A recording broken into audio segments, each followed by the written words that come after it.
already. I've not even started and it's jumping up and down. We're doing well. Hannah, hello. Karen. Karen's in the house. Mel's in the house.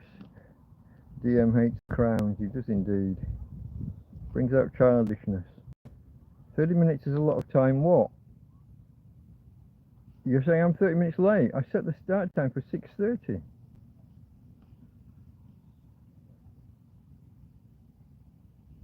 Whoa. Are you guys saying that I've got the start time wrong? I set the start time for 6:30. I don't know if YouTube's got it wrong. Okay, folks, I did a video earlier explaining that we were going to come here today and do a live stream, try and catch up because we're behind with TrampCasts. And it was only afterwards when I started to read what the content is for today, and I haven't read the notes fully, but I did just note one thing. The week we're about to discuss is the week where the charity Big Red's Animal Association, Big Red's Animal Association they arranged to send a vet to see Tina. So I only realised that was the week we were discussing after I did the video earlier. So I've had to slot in the fact that we're going to try and raise some money for those guys. So today, the link in or the information, I guess, in the pinned comment is to guide you to send money to Big Red's Animal Association, not just to help Tina, but to help anybody else in a similar situation to me, someone who has an animal and isn't in a position to look after them, isn't in a financial position to look after them. There's also a possibility, well, a strong possibility from the looks of it, that this particular set of treatment isn't working, and if we can raise enough money, maybe they'll stick with us and help investigate other avenues. I don't know how likely that is, folks, but rather, anyone who was thinking of sending me a donation anytime soon, maybe channel it to Big Red's Animal Association. There's payment details in the pinned comment. There's more complete details in the description, in the video description. A link to a Facebook post with various payment options. So yeah, there we go, folks. I honestly, I hope nobody feels it was like bait and switch. I did a video saying, hey, we're going to come and do TrampCast, and this is going to be TrampCast proper. We are going to be discussing the week ending July the 20th. It's just that after I did the video, I realised that was the week where my new friend Roger contacted an animal charity and they sent a vet. So I can't discuss this particular week's events, the week in question, the week ending July the 20th. I can't discuss those events without also supporting that charity, can I? That would be unconscionable. Good word, especially after a beer. But yeah, that's kind of where we're at with that. Let me just check the eco flow and my phone. 95 on the eco flow. Up to 84. The phone would not charge earlier. I had it charging for 2 hours and it added about 15%. But it was so hot, that's probably the battery management system built into the phone, or the battery charging circuit. However you want to describe that technology. Okay, folks, we are coming up on 5 minutes in. I will just burn the next 30 seconds so we can make a start roughly on 5 minutes. Cheers to you guys and to anybody that has hit that like button. It was okay. There's one. So that game, Cluedo, called Cluedo because it's a portmanteau of Clue and kind of Ludo, the ancient Roman game. In America, it's only called Clue. They dropped the dough because they wouldn't understand, expecting Americans to understand two words joined together. I'm kidding, you Yanks, if there are any of you out there. I doubt it because it's only, it's kind of lunchtime over there, isn't it? 12:30 or thereabouts. Okay, folks, cheers to the people that did hit the subscribe button. Not subscribe, like. I don't know, I get worse. Okay, folks, let's begin. This is TrampCast episode 78, which I have named the Platinum Edition. And you shall see why shortly in the numbers round. Today we are covering the events of the week ending Sunday, July the 20th, 2025.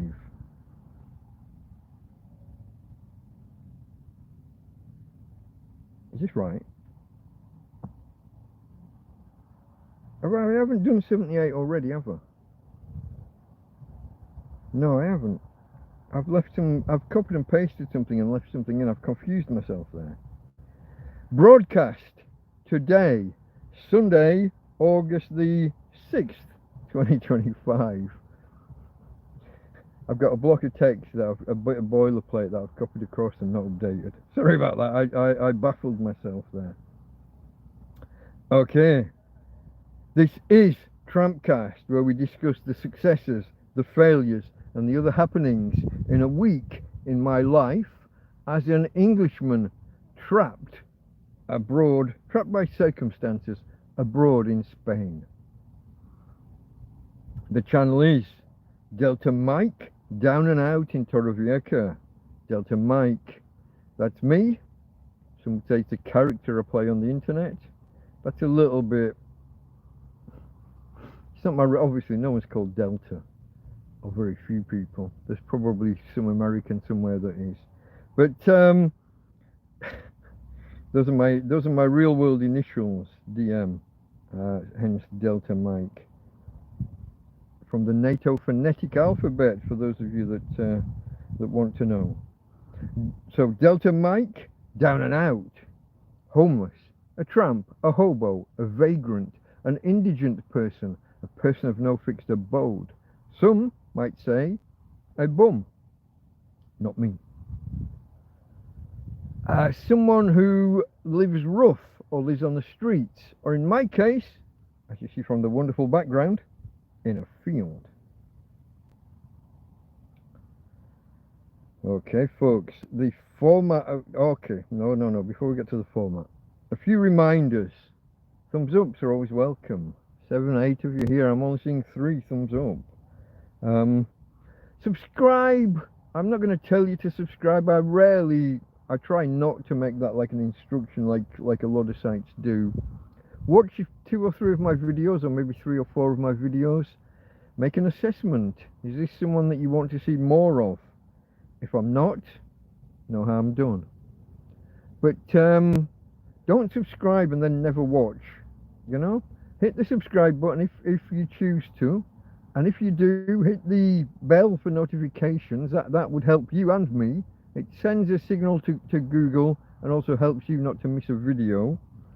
But it also helps us avoid that thing I was just saying. Someone who subscribes and then never watches, that sends a negative signal. That harms the channel. So I'd prefer not to do that. There is a donate link at the top of chat, a fixed link at the top of chat. Today it's not to me. We're raising money for a charity that's helping, well, it tried to help my doggy darling. Doesn't appear to be having an effect. But maybe if we raise enough, they'll help us with some follow-up treatment or the next step. Failing that, maybe we can help them to help other people that are in a similar position to me. The money doesn't come to me, it's not channeled through me, you're not sending it to me and then on to them. You send it to them. Whether you use the PayPal payment method or the other one that's specified that I can't remember the name of, in either case, reference Tina, T-I-N-A. Reference Tina in any communication with them, and in the payment fields, reference Tina, just to make it clear that I've sent you. You know, that we're raising money. Probably makes no real difference to them overall, but it just lets you know that I'm fundraising on their behalf. I guess. Like I said, the money doesn't come to me, it doesn't go through me. It's never in my hands. I can't snaffle it and run away with it. There's no grift here. Not on that anyway. There's plenty of other grift elsewhere. For example, Donegal overlanding and another guy, was it Alexander, maybe? Told me that I'm listed on Google Maps. You can actually search Google for Delta Mike Torrevieja, and I've got my own named pin on the map. But when you go there and then you do Street View, the field's empty. And they say it was done in 2023. I was here in 2023. I had a tent here in 2023. That picture's not from when they say it is. Either that, or they picked the one day where I took my tent down and put the other one up, and they just happened to catch it right in the middle. In the past, Karen, it was my old tent on the first one, the one that Simon bought me. But that time period, and so yeah, I was previously on Google Maps and Street View. Today, not, but they're still claiming 2023. Karen looked yesterday. I turned around. I looked exactly here behind these bushes. I looked here. No, today. Now maybe they're showing different people different photos. There's a thing called database sharding, where a shard like a metal, like a glass splinter. When you're a really big site like Google and Google Maps and Street View, you break things down and you have multiple databases. Maybe there's some maintenance going on. Maybe they've been reverting to a backup for some reason. But they're showing older pictures than they say. But anyway, this is all just an aside. Where was I? I was talking about donating, and I made a quip about there being no grift, and then I said there was grift in other ways. And it just reminded me of 2 or 3 weeks ago when that guy claimed he'd been here, and I'm not here, and it's all AI. Maybe he was joking, I'll never know because I banned his ass. But just don't put up with that shit. Anyway, folks, where was I? I was talking about donate. If you're here live, you want to be in chat, bring up the speech bubble and do chat. You reminded me, I myself need to do live chat because I forgot myself the other day in one of the programs. I think that was Monday. Whether you're here live or whether you're watching this on demand, you won't have chat open. So today, Wednesday, you won't have chat open. Any other day, you want to have live chat replay. When you click on the screen, you'll see double speech bubbles, 2 speech bubbles, one behind another. And that's live chat replay. You want to bring that up, and again, don't just accept the default. The default is something called top chat, which filters probably 30% of messages away. You want to have live chat or all messages. The wording varies in different, on Android, on Windows, probably different on Mac for all I know, who knows. But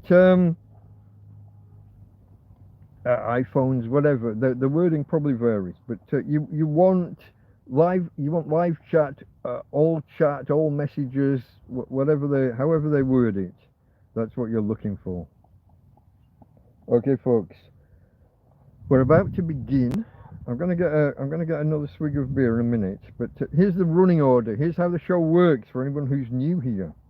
In a moment, we will do the numbers round. This is just a brief time waster while we wait to see if anybody else comes to join us. Basically, some facts about the episode number. This is episode number 78, and therefore some facts about the number 78. Apologies. I've got about 12 flies around my ankles. I am in a field. What I'm gonna do, I have brought out the fly swatter. Now I'm not going to be waving it around myself, but I will just activate it. You see the blue light? I will just activate it and then put it down here somewhere between my legs. And let's hope that nothing goes catastrophically wrong. 50,000 volts, folks. It's got to be 0.001 of an amp or something like that to turn 5 volts into 50,000. No, you need 4 zeros in there, don't you? Do you? I lose track. Anyway, I've accidentally exited my notes. Let me go back in. So yeah, we're about to do the numbers round. This is episode 78, and therefore some facts about or related to the number 78. Following that, there'll be the thank yous. Just thanking the people that helped me in that week. PayPal donations here in the field, whether financial, whether food or drink or whatever. Following that, we'll briefly discuss themes of the week. There's really only one main one. That's her ladyship. More on that in a moment. Then we'll run through the events of the week. As I said, this show is the more formal of the shows. This is TrampCast proper, not a TrampCast hangout. In this one, we detail the successes, the failures, and the other events of the week. Blah, blah, blah. And maybe we'll look at what's upcoming, or what was upcoming in the week following this. What was I waiting for or expecting after this? Now, I did just mention her ladyship. We've mentioned her a couple of times. Whoops, elbows. But we will just focus on her ladyship for a moment. I was just saying there was only really one theme for the week. You can see her back end doesn't really work. She can't even sit up properly. Although she struggles manfully on to obtain food and water. But there's my girl. Hey, Tina. Tina, say hello to the peoples. Yeah. Okay, you got a quick glance. What more do you want? Audio check, folks. Tell me about the audio. Any problems? The other day I was here 5 minutes, 2 or 3 minutes before anybody. Oh, Tina. That's a little bit of a worry, folks. I'm starting to worry that maybe her front legs are going. She just kind of collapsed and tried to catch herself and caught a water bowl. I hope that the front 2 legs don't go.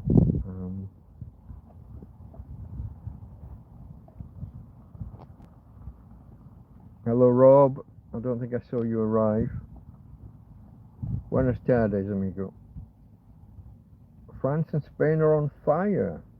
Literal, like forest fires or riots. I don't know.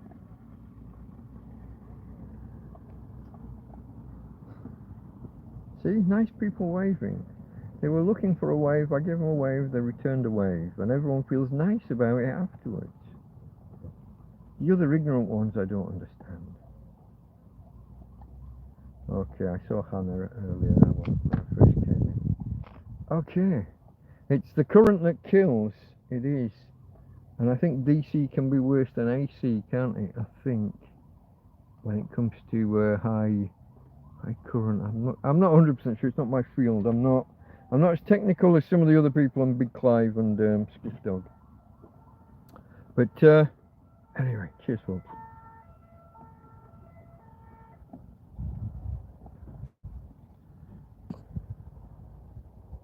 Zami Adams. Hello, hello. I think you're new to me. I don't think I recognize the name. Apologies if you have said hello before, but if you go onto the main road and turn back and look down, I'm there. But the view from actually on the road, not so much. Interesting. Okay, folks, this is TrampCast episode 78, and because it's episode 78, some numbers. Oh, not some numbers. Sometimes my brain just goes wrong. Because it's episode 78, some hopefully interesting facts about the number 78. The number 78 is a triangular number. If you add together 1 plus 2 plus 3 plus 4 plus 11 plus 12. You get the number 78. These ones are a little bit more obscure. I don't know whether I should even include them. So a palindromic number is where it's the same backwards and forwards. We had this with 77. Was that Monday? Sunday and Monday. But that's in base 10. There are other number bases where numbers are expressed differently. In base 5, 78 is 303, which is palindromic. In base 7, it's 141. Anyway, you got the idea. That's a bit more math techy.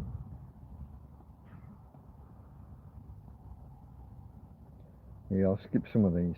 I maybe should have deleted them before pasting or after pasting across.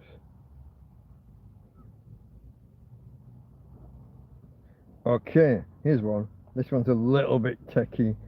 A Ruth-Aaron pair. I was going to say Aaron, but it's Aaron, double A.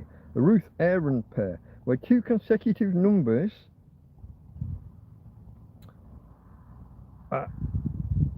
where the sum of their prime factors is equal. So number 77 was 7 times 11,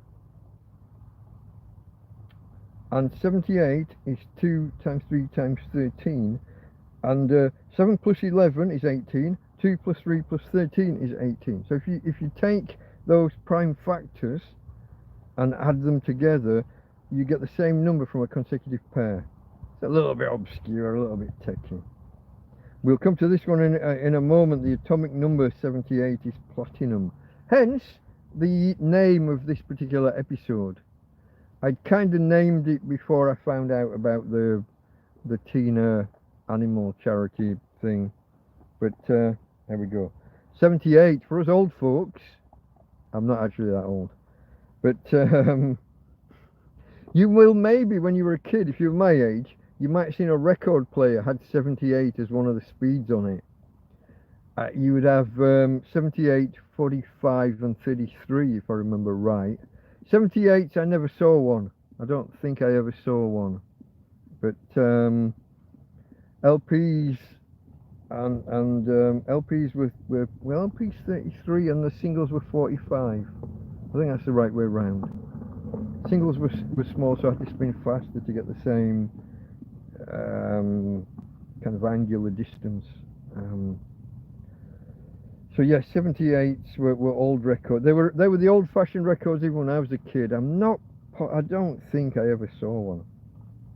I mentioned a similar one to this next rule previously. I can't remember what exact number it was. It might have been 72.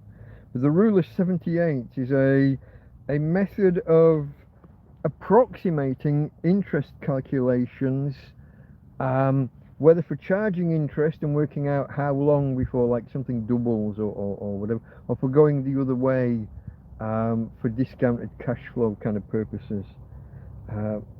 The rule of 78 is an accounting kind of phenomenon, working out, yeah, often used for loans repaid early.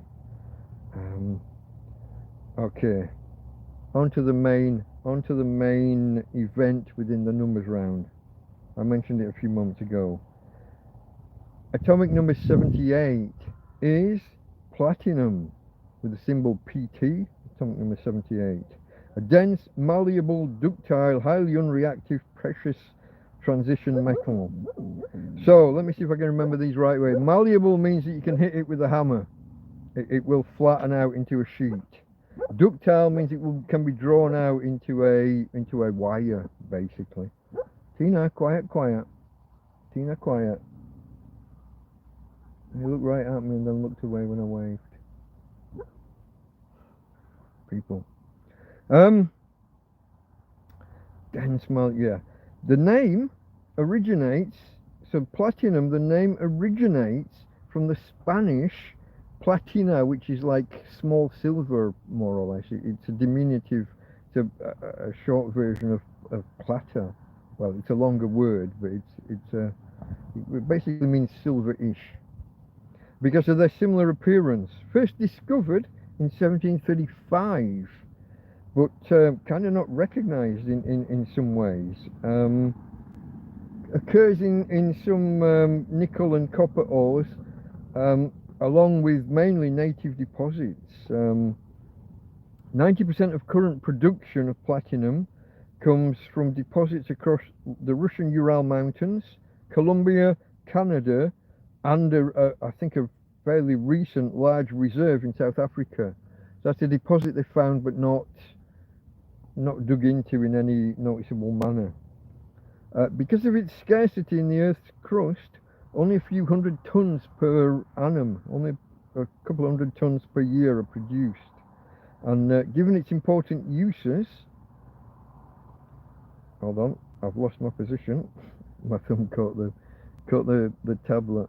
That didn't happen with paper. Paper didn't scroll when my thumb accidentally caught it. I'm gonna have to get used to that. Because of its scarcity in the Earth's crust, only a few hundred tons, yeah. Highly valuable because of its important uses, probably the least of which is jewellery. It has uses that go beyond its kind of financial and jewellery value. It occurs naturally in alluvial sands, so those are sands in riverbeds, basically, sedimentary in rivers. First used, get this, pre-Columbian South American natives were producing artifacts with it way back. Wasn't referenced in European writings until the 16th century, and even then it was ignored for another 200 years more or less. Science didn't bother with it or weren't aware of it. It had been mentioned in writings probably from travellers, explorers, but scientists just thought it's just tribal yokels from over there. We won't bother with that rubbish. Until a scientist, no, let me say that again. Wasn't investigated by scientists until Antonio de Ulloa published a report on the new Colombian metal in 1748. Uses and applications of platinum, folks. It's used, this is probably its biggest usage. These tend to be listed in order of priority. Catalytic converters. It has a good effectiveness, a high effectiveness as a catalyst. So for anyone who doesn't know, a catalyst is a material that affects other materials during a chemical process without actually actively being involved in the chemical process itself. Its mere presence helps stimulate things or suppresses things that would have got in the way of the reaction. It's also used in electric laboratory equipment, electrical contact and electrodes, platinum resistance thermometers. I'm fumbling over my words today, aren't I? Dentistry equipment and jewellery. It's one of those materials, folks, that things can't cling to easily.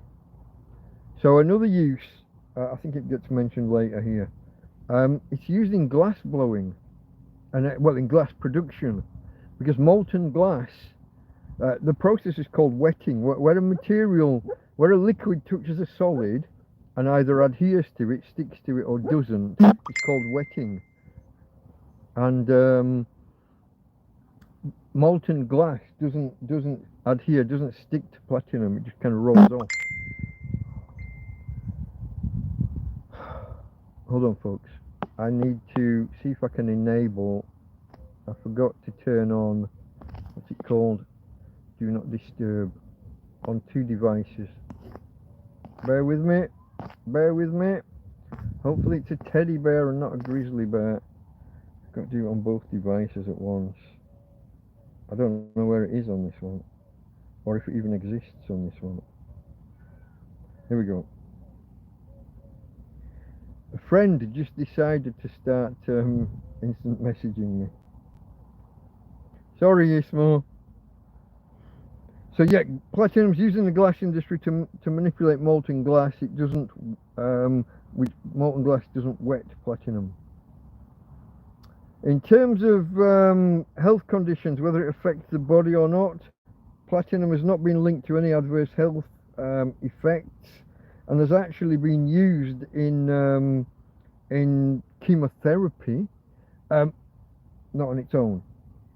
It's some of the compounds involved are used in chemotherapy, but it can also be used in what do you call them, like hip replacements and stuff. It can be used inside the body safely. Actual platinum, not these compounds involving it. But there's only a few of those. Okay, folks, let's just take a break there. I think because I did three, didn't I, consecutive TrampCasts earlier in the week. I did Sunday's TrampCast, then I did the TrampCast Hangout that night, and then on Monday I did another proper TrampCast. I'm stumbling over my words, but I'm also getting a bit croaky already, which is a bit worrying.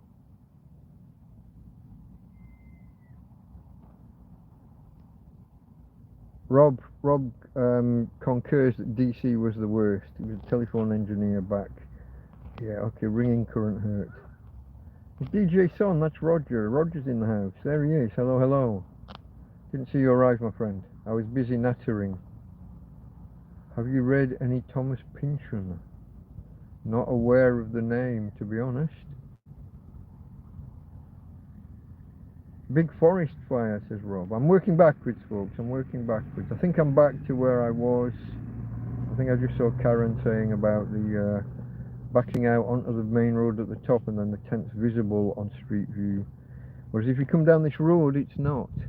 So maybe when they did the last update, the driver didn't bother coming down this road, and they're using that data set, but they're filling in the gap with a road, with photos from the road on a previous year, because I was most definitely here in 2023.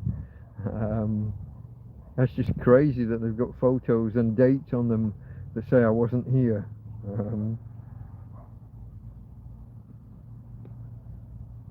I shall have to update my AI, folks, just to satisfy that twat a couple of weeks ago. Fucking muppet. One more swig. And a quick scroll back down to the bottom to see where we are.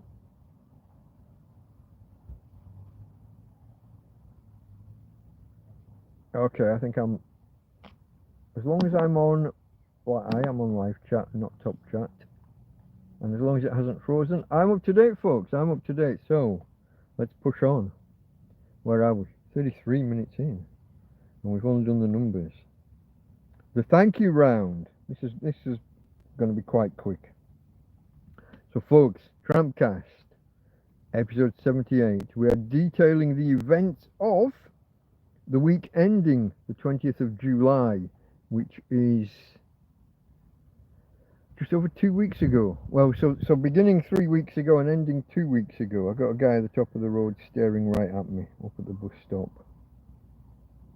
I'll stare back and he'll move on. Funny how that works.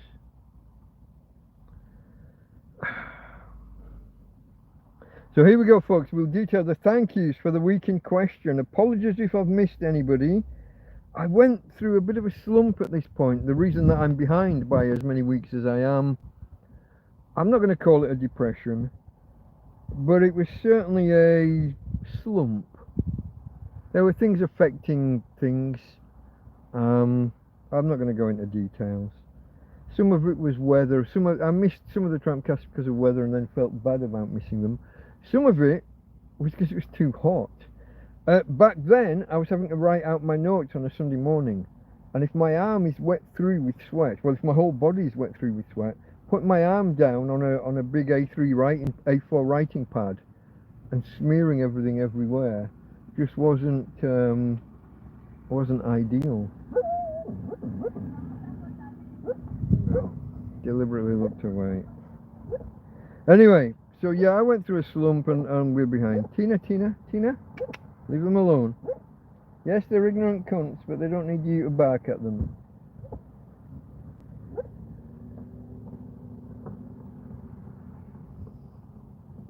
They're ignorant cunts who open their car door for some reason.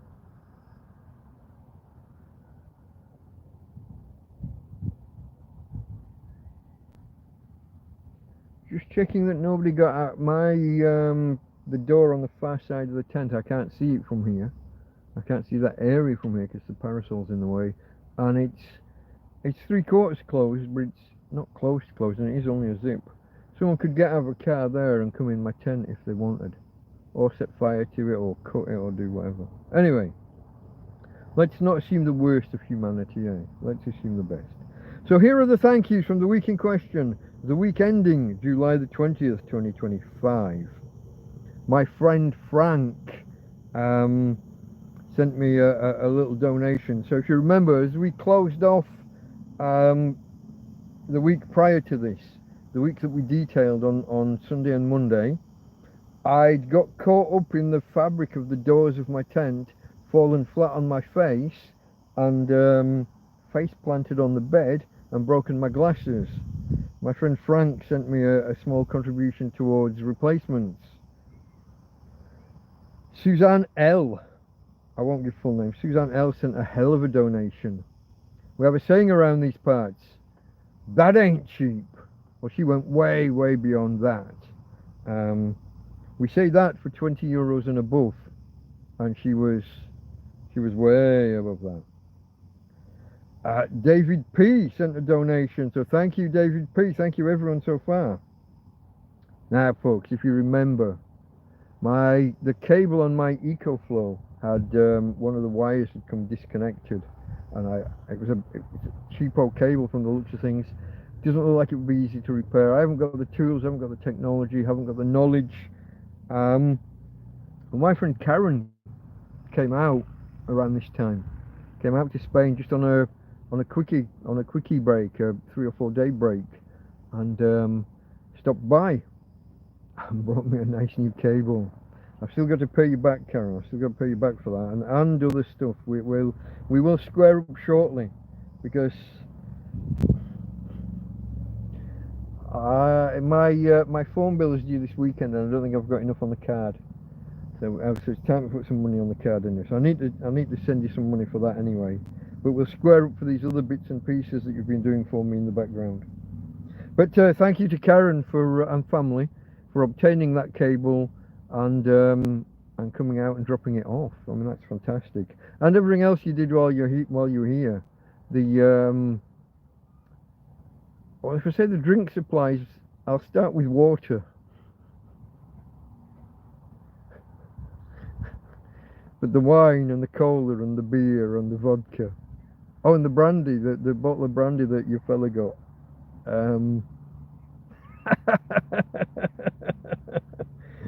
You're getting me a reputation. But thank you. My Australian friend Jody M sent through a donation of 10 euros and labelled it beer. Thank you, Jody M. Jody M is in Australia with a confusing name. I won't go into details. Her surname is a city in Australia, but the family already had that name. Yeah. And finally, Tony D sent through 10 euros and a joke. So thank you, Tony D. I'm sorry, folks, if you've been waiting 3 weeks or so for your thank you. I do apologise. I try not to get behind. It's not so long ago that I just got caught up again, and then it happens. You can stick a shirt on the beginning of there if you so wish. But things happen, folks. Things happen. Okay, another quick swig because it's hot. Well, hot's not the right word. Can you hear the birds? 2 years ago, they were swarming past me like 100 at a time, circling and flying within a metre of my head. I've got a playlist, Torrevieja Nature, if you want to go find that at some point after, and go watch the birds. That was on an older camera and you know, less good, and a lower resolution, and I would slow down the footage so that the birds were on camera more, but it did make them a bit,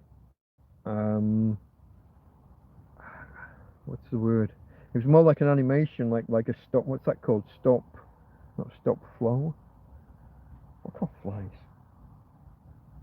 You know what I mean? It was all a bit, but there was so many of them, and I think that's because we maybe had more flies that summer. Last year and this year, you get the odd night, and there'll be 4 or 5 of them flying around, not 40 or 50.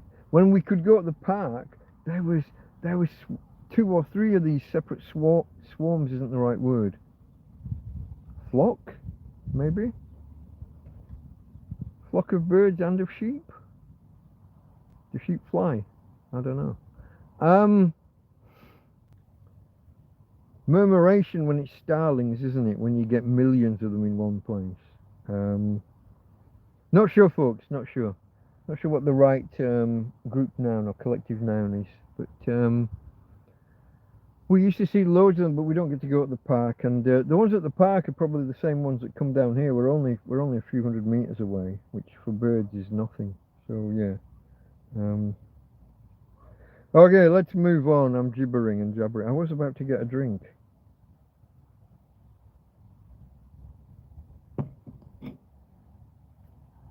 Pigs fly. They do. I've seen police helicopters.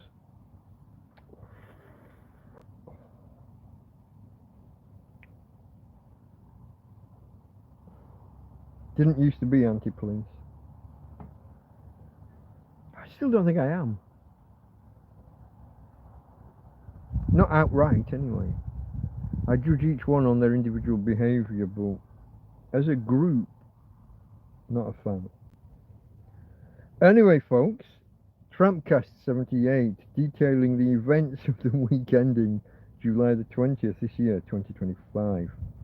Themes for the week. Flies. And we're in a field. Flies.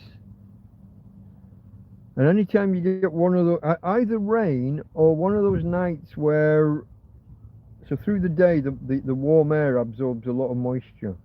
But then if the temperature just drops enough below the dew point, everything's wet through. The soil, the grass, the tables, everything outside, the tent, the surface of the tent. But the thing about moisture on the soil is flies. Some of them lay their eggs in the soil. And I'm not sure of the exact life cycle, but eggs, maggots, fucking pupae, whatever the hell.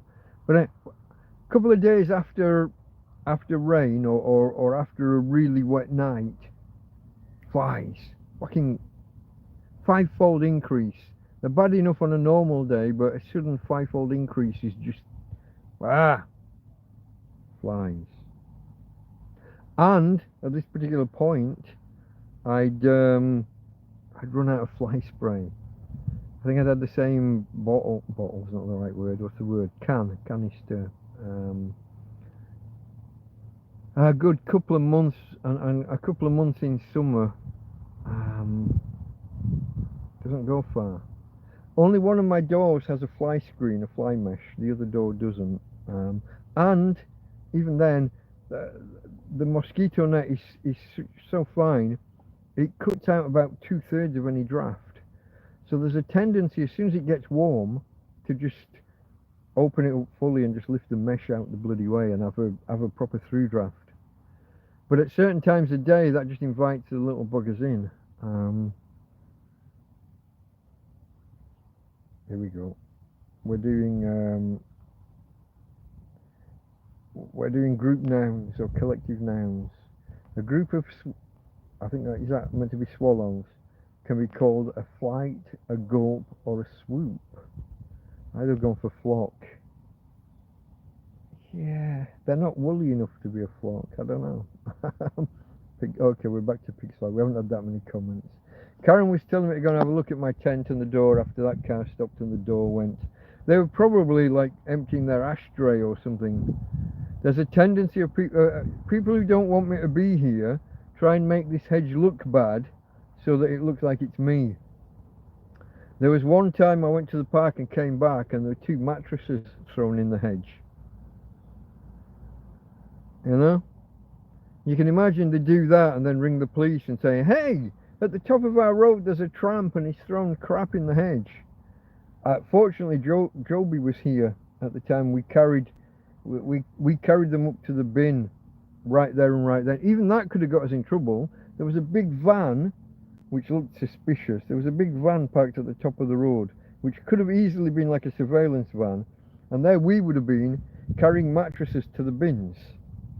Now you can say everybody does it. That's not a defence in front of a judge. If they decide to get you for being the one that's dumping stuff at the bin, you're the one that's in trouble. Everybody else does it. It's not a defence. So yeah, you got to be careful. Anyway, folks, back to themes of the week. I don't think there were too many. The school could have been dropped off. It could. I just can't imagine who would do that or why, unless it's malicious, as I was just saying, from someone wanting to make it look bad in this area. But I mentioned the other day, I think I mentioned, I had an incident on, would that have been Saturday night? Okay, let me just put this down. I'll just go off on a tangent. So let's go back 1 year. Let's step back just over 1 year. Guardia Civil come to the camp and start telling me that everything's a fire risk. Green garden furniture, water, bottles of water, empty bottles, plastic bottles that used to have water in are a fire risk. Plastic bottles, not glass bottles, plastic bottles, fire risk. Bottles with water in, fire risk. Hooray, we just got a couple. Flasks, I had metal flasks outside, a vacuum flask that Karen bought me, and 2 other that weren't vacuum flasks, they were just single-walled steel bottles in a carrier bag, just in amongst the water, in with the water.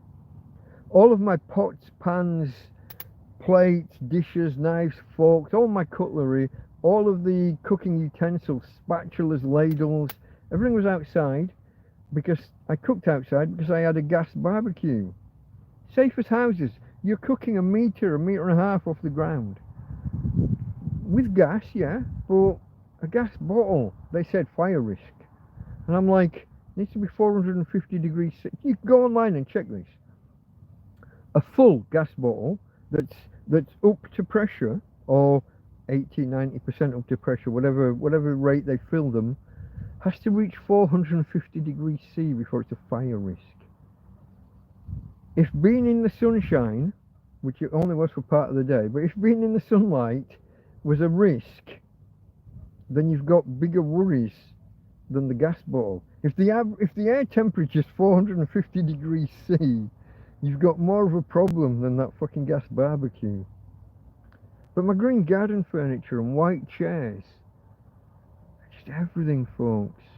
So the Guardia Civil came along, declared everything that I had that was outside the tent was a fire risk, and then I thought they'd called in the Guardia Civil, but I'd retreated into my tent because of the... This was when they were shaking my tent and telling me that Spain wasn't a democracy, and they were shaking my tent, and I was telling them that if you carry on, I'm going to come out and fucking belt you. Oh, first word she said when she arrived, get that dog inside or I'm going to shoot it. First words out of the bitch's mouth. I'm not sexist, ladies. I'm talking about a specific bitch, not just women are bitches. She was a specific bitch. First words out of her mouth in this field, get that dog inside or I'm going to shoot it. And she's got a hand on her holster as she says it. So anyway, I had that hard time a year ago with the bin men coming in and robbing all my things. And what I didn't realise at the time, or wasn't sure of, wasn't certain of at the time, was that I'm on private land. Public land, they have a certain amount of leeway. I would still say they can't just turn up and steal your belongings. They would need a court order or a valid legal reason, give you some paperwork explaining the valid legal reason and a receipt for what they were taking. And maybe to store those things in case you want to appeal to a judge that week or something. None of it, nothing. They just came and took shit. So anyway, last Saturday night, the bin wagon pulls up right outside the tent, comes down the road, stops there. Guys get out, have a poke around, and then get back in. And I think, oh, oof, fuck, we haven't got that shit again. They turn around, come back, and park in the same fucking spot. Now they just walk into the field, like they own the fucking place. And I'm outside. I'm out and about. I don't have my t-shirt on even. I'm just in shorts. I think I was in bare feet. And the guy's poking around the field and headed towards my stuff. And I'm cutting him off. And I'm like, fucking Tierra Privada, hombre. Tierra Privada. Fucking, you know. And he's on his phone and he's talking to someone and just keeps walking towards my stuff. So I cut him right. I get in his face and cut him right. I think we're going to dance the dance. And I'm ¿Qué quieres? What do you want? And he waves me away. And another 5 minutes later, he's still on the phone, and I'm blocking him. I'm not letting him into my shit. And another 5 or 10 minutes, and then he shows me his phone.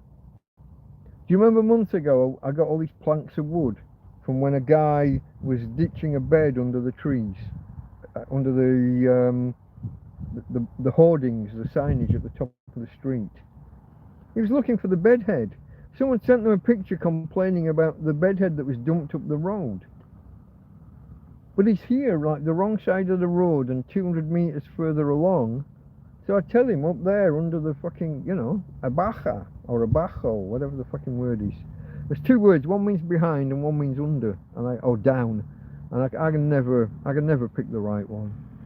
But I'm telling him up there under the señal, the sign, the signal. No, you're not gonna fucking what? Staring right at me, the bitch.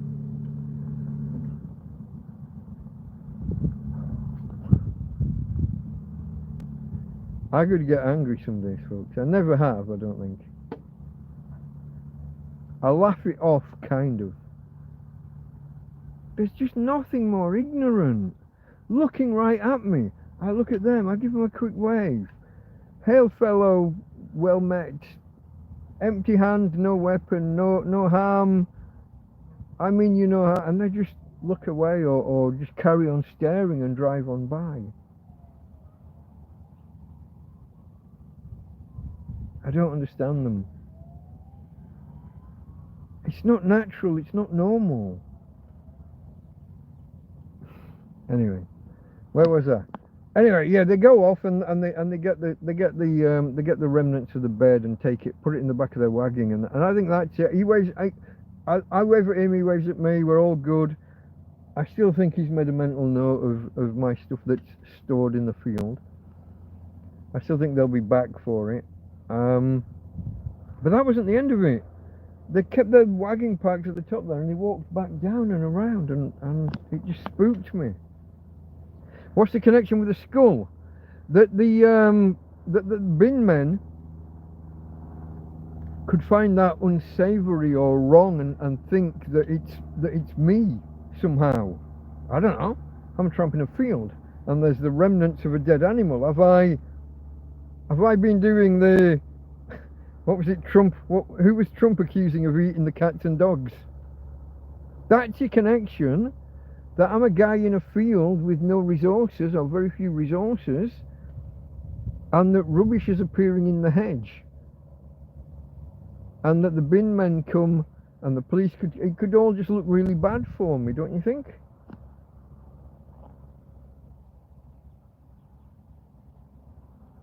The only reason you've still got your stuff is that you're there all day every day. I don't think so. I had a lot of stuff here when we used to go off all day to the park, or we used to go on walks to Costa, what's it called? Orihuela Costa. Or when we walked to Guadamar, or the Mater, or where we used to go off for the day. We'd come back, everything was fine. Only once has anything been taken from me in the next week. Today's the 6th, yeah? 1 week tomorrow is 3 years of being homeless in Spain. I got some videos to get prepared between now and then. But only one item's ever been taken from, well, except for when the police stole from me. The police and the bin men. Apart from that, there's only one item that stuff was surreptitiously taken from me, and that was the guy the other side of the trees when he left, and one of my bags disappeared. One of my holdalls disappeared from here. That's the only time anything's gone. I've been really lucky. I mean, I've had a bit of trouble with kids throwing stones at the tent. That seems to have stopped. I think they must have gone home bragging, "Hey, Mum, Dad, we've been throwing stones at the Tramp," and Dad's gone, "Fucking stop it, you little shit." It's the only thing I can imagine. Why have they not been back for the last 4, 5, 6 weeks, however long it's been? So I had that little bit of trouble with kids, but I haven't had thievery. I mean, I've got electronic devices here, the EcoFlow. I'll often go for a walk and leave my phone plugged in to charge, or my old tablet, or now my new tablet. Solar panel, cool box,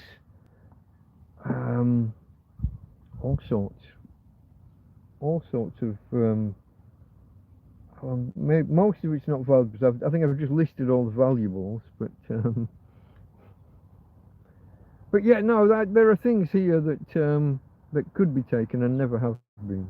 So I've been lucky with that. Rob Ryan's just posting dots for some reason. I'm just working back to see whether there's dots. Skull could have been dropped off. It could have been if someone was being malicious and wanted to make me look bad.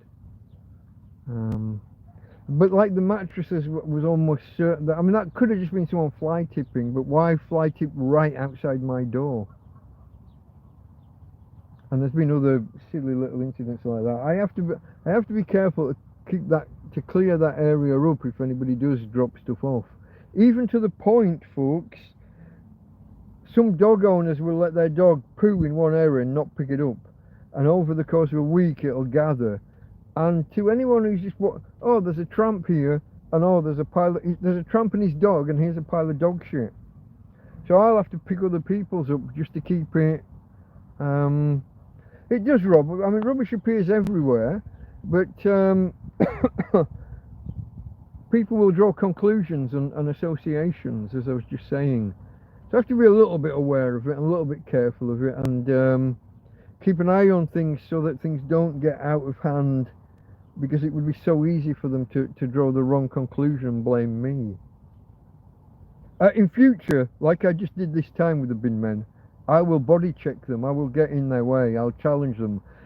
If I was positive last time that this was private land, I suspected it was, I'd been told it was, but it's only after the El Jefe, the head of the Policía Local, came and walked around for 2 hours and couldn't find a way to get rid of me. It's only after that I became certain.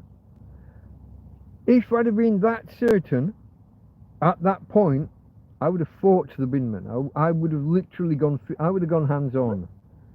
I don't know what's happening with your dots, Rob. What's going on?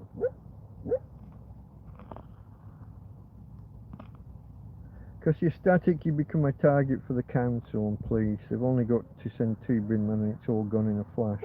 True, but I'm here, and yeah.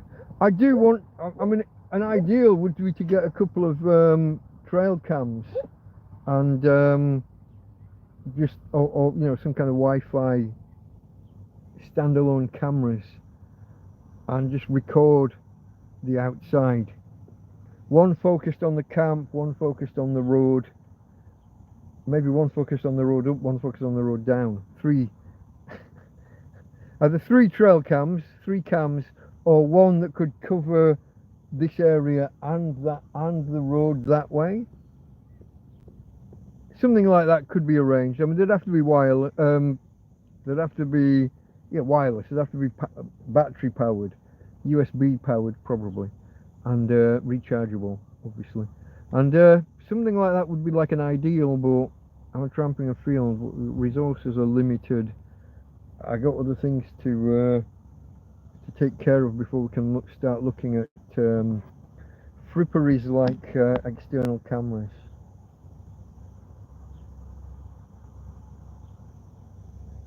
There's a heart that covers the writing. Oh, there's a little down arrow at the bottom. Maybe you can if it's there's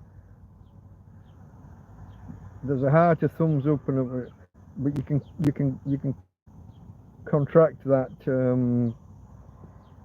that little ribbon if that's where you're at.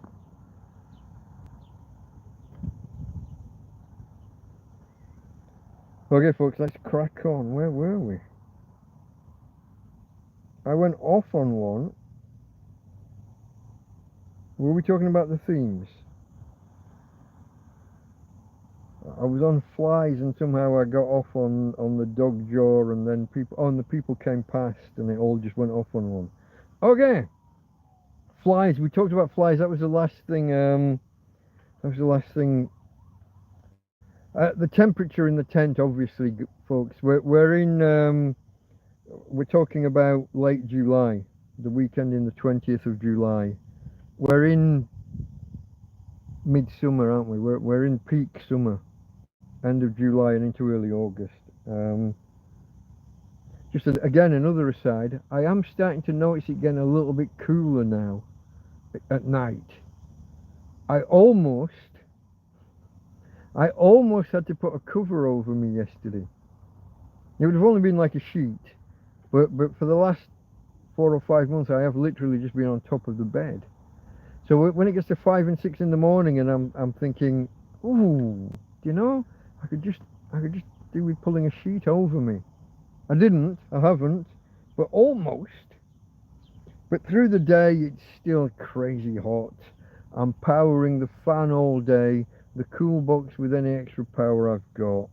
It's and the another thing here that was a factor, because I'd broken my glasses on the Saturday. Managing when I was using the glasses, you will have seen me when I was doing TrampCast and TrampCast Hangout, trying to keep those glasses with one arm missing. Is it an arm? Is it a leg? I'm not sure. But with one of the supports missing, and the lenses popping out, and the plastic broken. That was a bit annoying.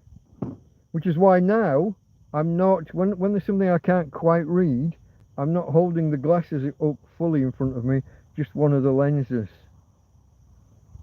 And sometimes even doing the monocle thing, as we joked about with Sunday and Monday, whenever that was. So those, folks, are the themes of the week, apart from obviously the big theme of the week, which was Tina and the vet. And I thought we had a chance of something. My friend Roger contacted a vet, an animal charity that he'd had something to do with in the past, or that he knew about anyway. The ones I'd contacted actually in Torrevieja were no-go for me. The vets I contacted were no-go without money. But Roger managed to find someone slightly further out, a charity slightly further out, who sent a vet in. And I'll be honest, I was hopeful that it was going to work. The vet came out. Well, we'll get to that. I don't want to go too far into the details. We'll get to that when we get to the Thursday and Friday of the week. But the vet came out. It looked hopeful. She diagnosed something at fairly, 3 seconds. I mean, pretty quickly. And gave us tablets. And I was hopeful that, like, within the next week or 10 days, we'd see some improvement. And maybe slower improvement after that. Unfortunately, it hasn't happened. But that's not the animal charity's fault, is it? And it's probably not even the vet's fault. Although I have had a chat with someone who suggests otherwise, but I'll hold back on that for now.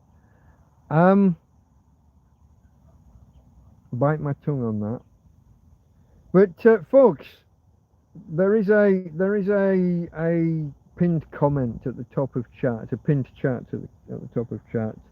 The animal charity Big Red's Animal Association in Crevillente with a double L, Crevillente if you want to pronounce it like in an English way. I'd appreciate it if anyone does have a euro, a dollar, a pound to spare to send their way, and just to mark it in Tina's name or reference Tina. If they get enough, it might enable them to do any kind of follow-up treatment. It may allow them to help other people who are in a position similar to me, and that would be nice. Again, just to make it obvious, the money's not coming to me. You're not sending it to me and then, trust me bro, I'll send it on. That's not where we're at. It goes direct to them. I have no idea how much we have or haven't raised, and I will not know how much we have or haven't raised.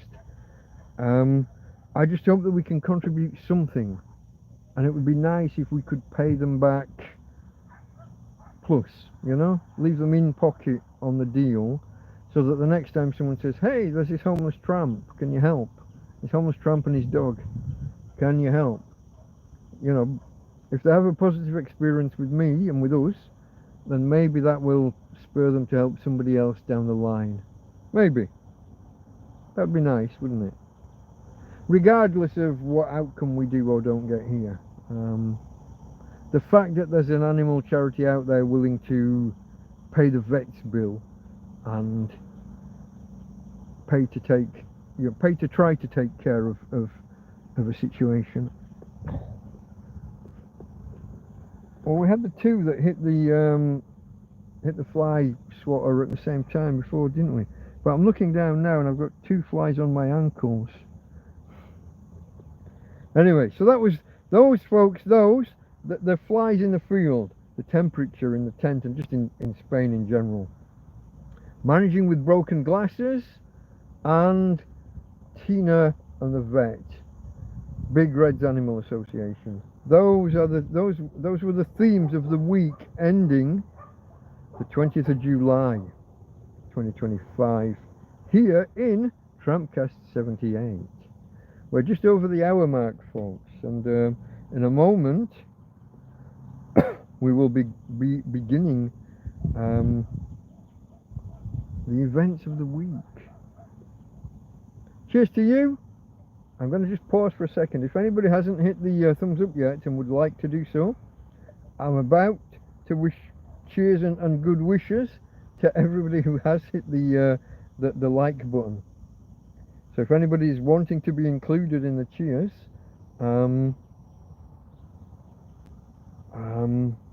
now's your chance. In 3, 2.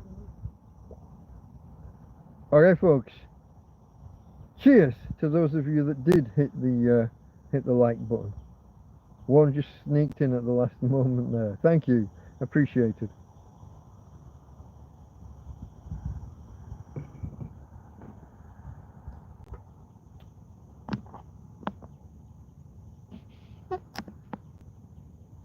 Sign of nature's in the house. Somaroy was the Norwegian island you referenced, but you couldn't remember. No, I don't think so. I think it was after a Swedish plane. Yeah, Swedish. If you're talking about when I was on about the biathlon, and I've lost it already. My friend Ismo did tell me. He posted it in chat. Ismo from Jyväskylä in Finland. And Christians is from a place it's got a U in the middle of the name, which is what threw me. Östersund. Oh, with the 2 dots above, I believe. In Sweden, they put 2 dots above. In Norway, they'll put the line through the O. Östersund, I don't know. Anyway. Cooler nights here in... I think it's meant to be in England, okay. Do I need to bring a coat? I would say that if you were going to be sat outside a bar on an evening, on a night, late, if you're going to be there, like, I sat out here until 2:30 on, was it yesterday? Fuck. It was yesterday. I've got my lamp here charging in case I decide to do the same again tonight. I won't be doing a TrampCast hangout tonight because it's Scruff Dog later, so I'll be attending that. I won't do but I may sit out here to watch. I may well sit out here to watch. So I brought my light out to charge with the EcoFlow. But I did sit out here. I'm fairly sure that was last night, wasn't it? Was it?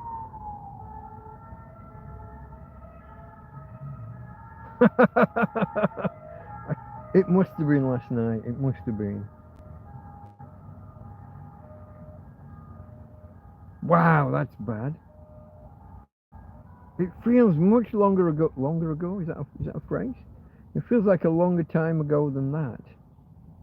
Yeah. Anyway, okay, folks. I'll just have a quick. Do I need to bring a coat? Only if you're out real late. Same for me, Rob. Secure the land with borders. Okay, heart covering the.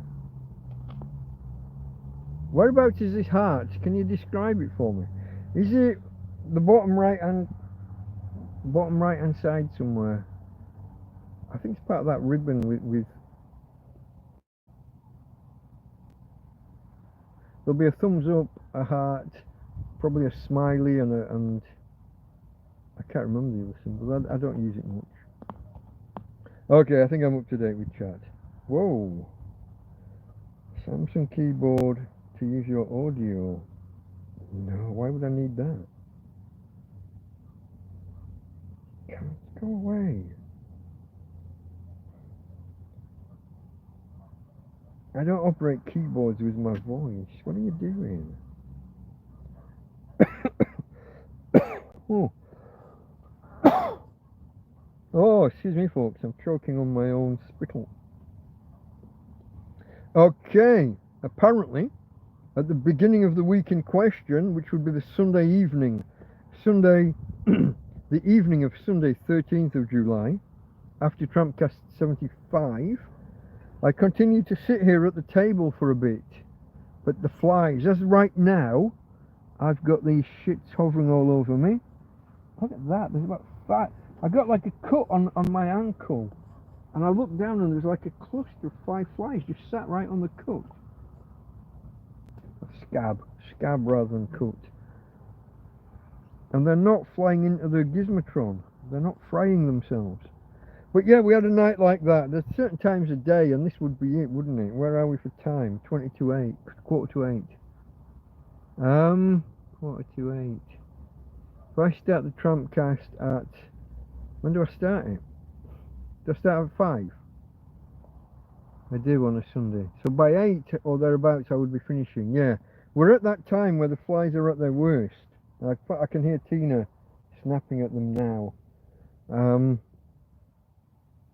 So I sat at the table for a bit after the TrampCast, but flies, they become too much. So came inside and prepared to do the TrampCast Hangout 22022. And this is where YouTube messed me about. They do this often. The YouTube app. I had a hell of a job today creating this stream. My phone was down around 12%, and I'm trying to create the stream. And before I've got down to setting like an advanced, like a reserving a time slot for later, I go in and do a description, set the title, the description, and before I've got any further, it's dumped me out of the settings, and it's just offering me a big button just to go live. It's not even offering to save the setting, it just wants me to go live there and then. And when I click back, it didn't take me back to the settings that I'd just been in. It just ditched them, it just threw them away. And by now my phone's on like 7% or something, and I haven't got time to fanny about. I had to plug it in to charge and come back an hour later and try again. The YouTube app can be a right pain in the ass. So on this occasion that we're talking about, it took me 4 attempts to set the time of the TrampCast hangout for the Sunday night.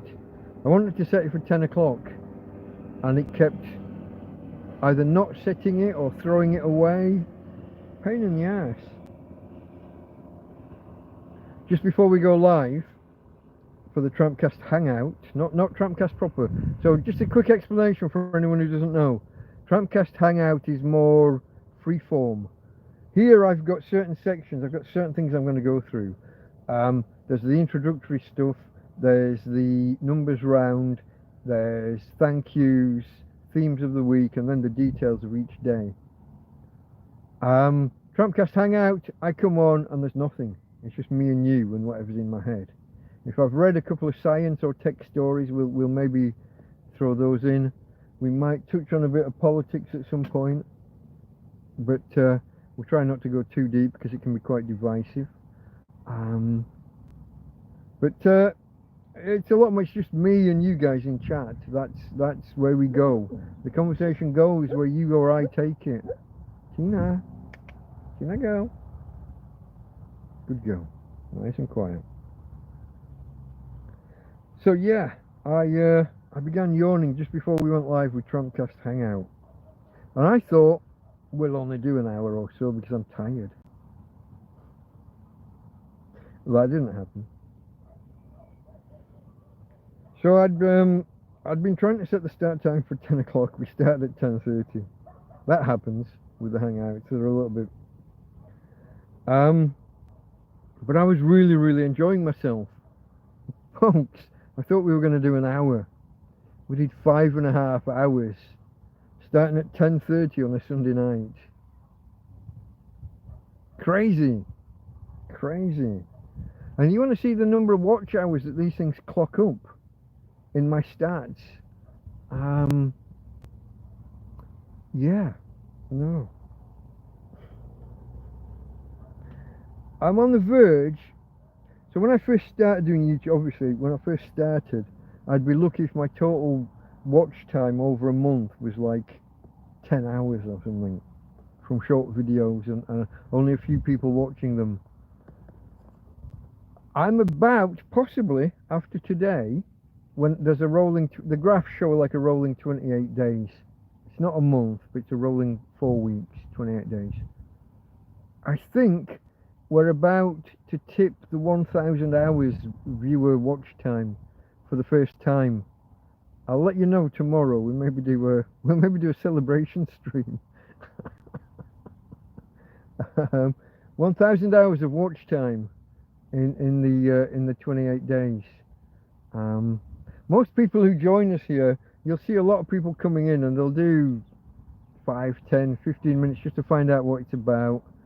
We got some of you regulars who come in and do an hour and a half, 2, depending on what you've got going on in your life. Not everybody can watch the whole thing. Maybe you'll come back the next day and watch the other hour. Maybe yes, maybe no.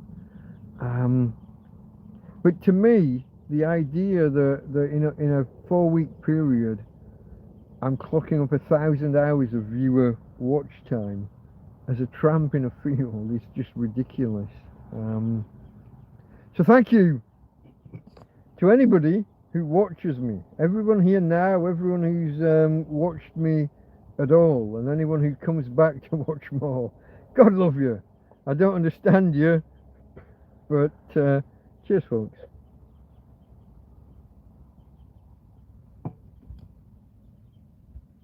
Maybe you can educate me as to what it is you like, and maybe I can do more of it. Get more people to watch more. Tell me what you don't like, and I can do less of the bits you don't like. I think some of this stretching out at the beginning, we get an hour in and I haven't started talking about Sunday, Monday, Tuesday. That might be a thing. But I like the numbers round, so do you. Okay, folks. So I really enjoyed the TrampCast Hangout on Sunday night into Monday morning. We did 5.5 hours. So if I did 5.5 hours starting at 10:30, 11, that means we finished about 4 in the morning. Woke up 8:30. Very warm in bed, in the tent. Not in bed, because I'm on the bed, but in the tent. Had to open the door and get the fan on as quick as possible, get the air moving. But this is before the solar panels bring in any real power. I was late putting the solar out, and because I'd been using the EcoFlow in bed to power everything during the TrampCast. They started bright, but by 9:15 clouded over. So there I am needing power, and the sun goes in. Had to turn the fan off because we're using power faster than it was coming in. That's not good.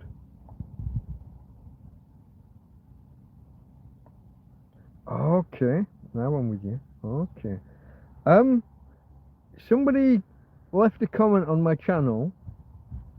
Nice comment, friendly, everything. And I kind of followed him back to his channel because he'd got quite a few visitors, quite a few subscribers.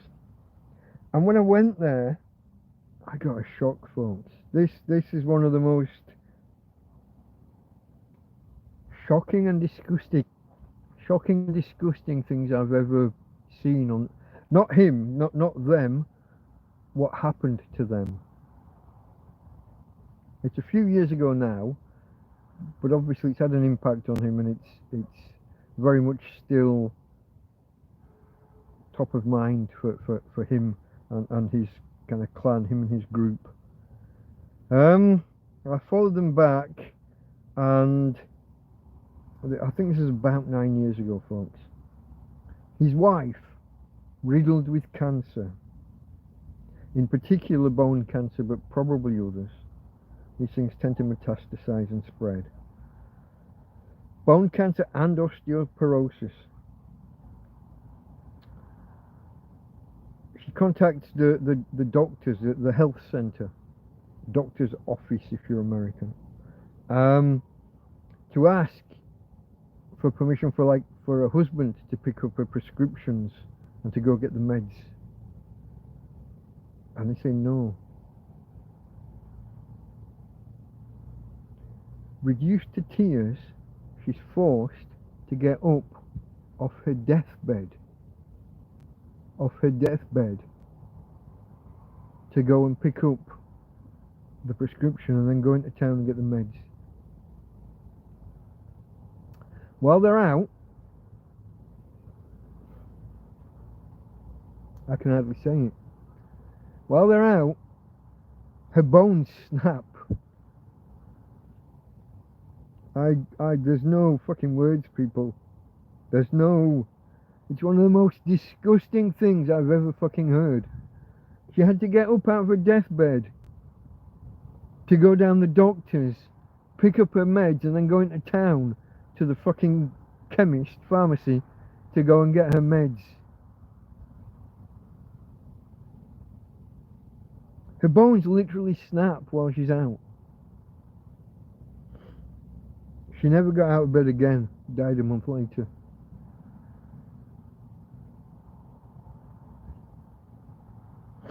I've got no... What the fuck kind of people are we dealing with? What the fuck kind of world is that?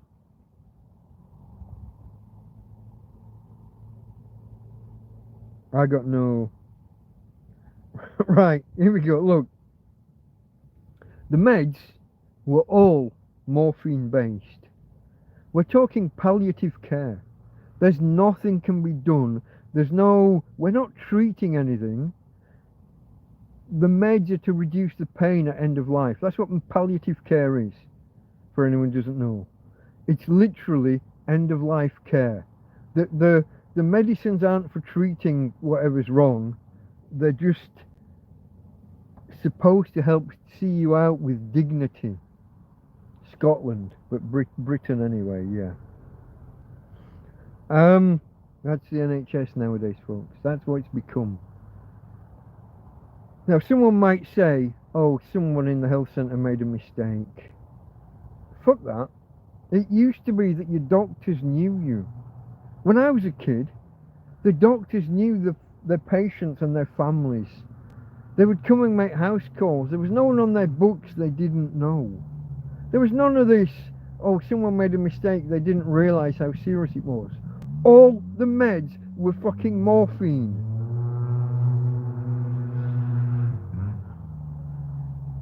It's literally the most disgusting thing I think I've ever heard in a medical context. The lady had to get out of her deathbed to go and pick up her meds, and while she was out, multiple bones snapped because bone cancer and osteoporosis. Britain, what the fuck have you become?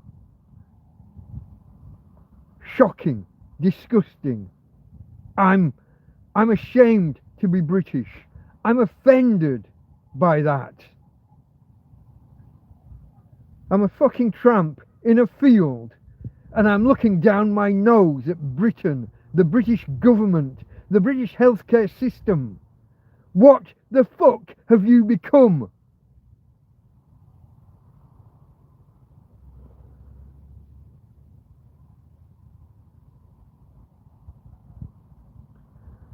And relax. I will probably clip that and release that as a separate video, folks. I didn't remember that was here. I'd not read this. It's not planned. It's not.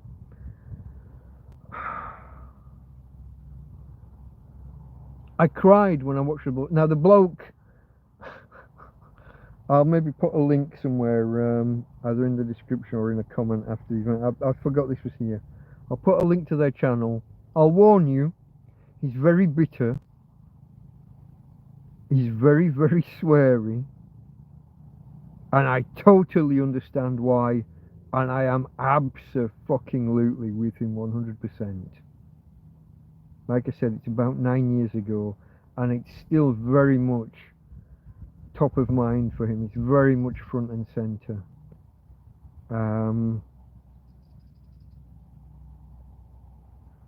I think it would have been for me as well, had that happened to my loved one.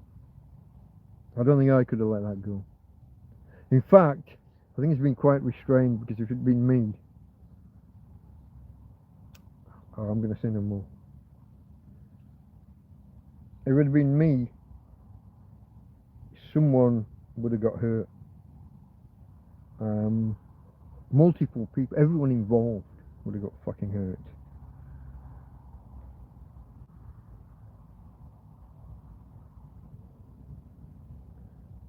You've got bone cancer and osteoporosis. You're literally on your deathbed. You beg them to let your husband go and pick up the prescription and the meds, and they decline. They refuse. You appeal. You ask surgery manager, doctor, whoever. No.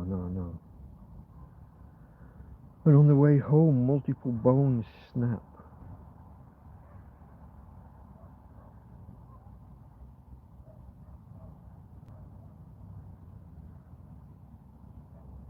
I can't say much more, folks, because when I do eventually get to come back to the UK, they'll probably hold whatever I say against me. But as I put here, what the absolute fuck is going on at that surgery and with the healthcare system in general, to have that happen? It's palliative care. You're on your way out, you're having meds just to take the edge off. They're probably not going to stop all the pain. When it gets that bad at the end, the meds don't stop all the pain.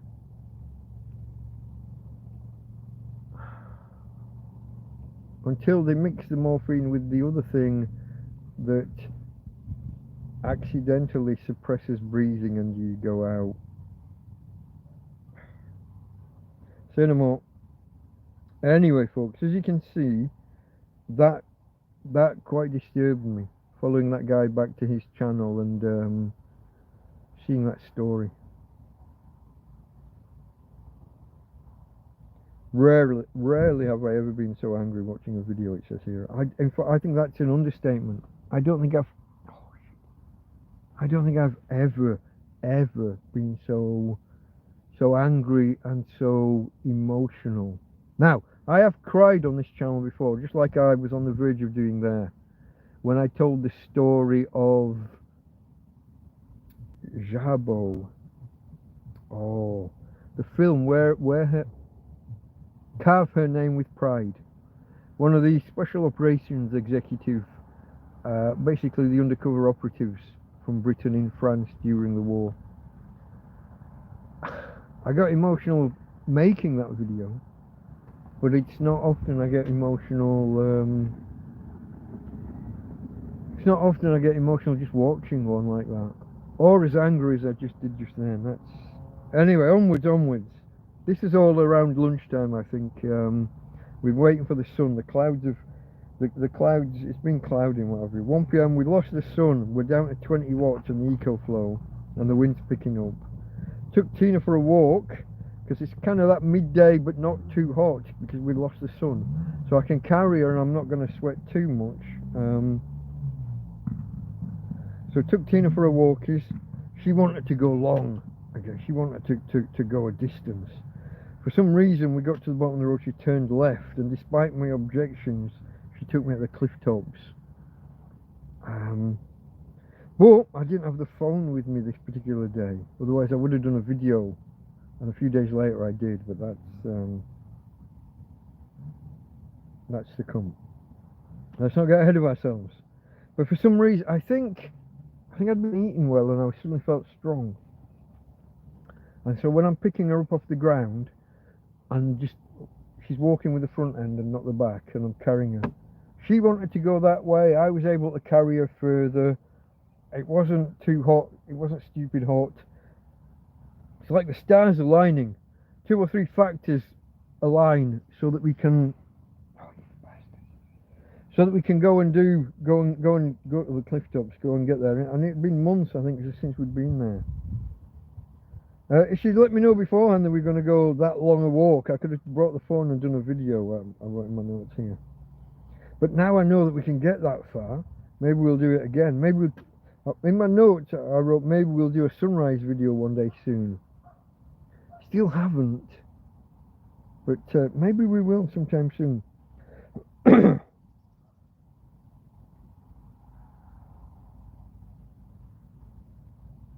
Now I've made a note here about my friend Ismo, the Finnish lad, being a good lad except for when he's breaking chairs.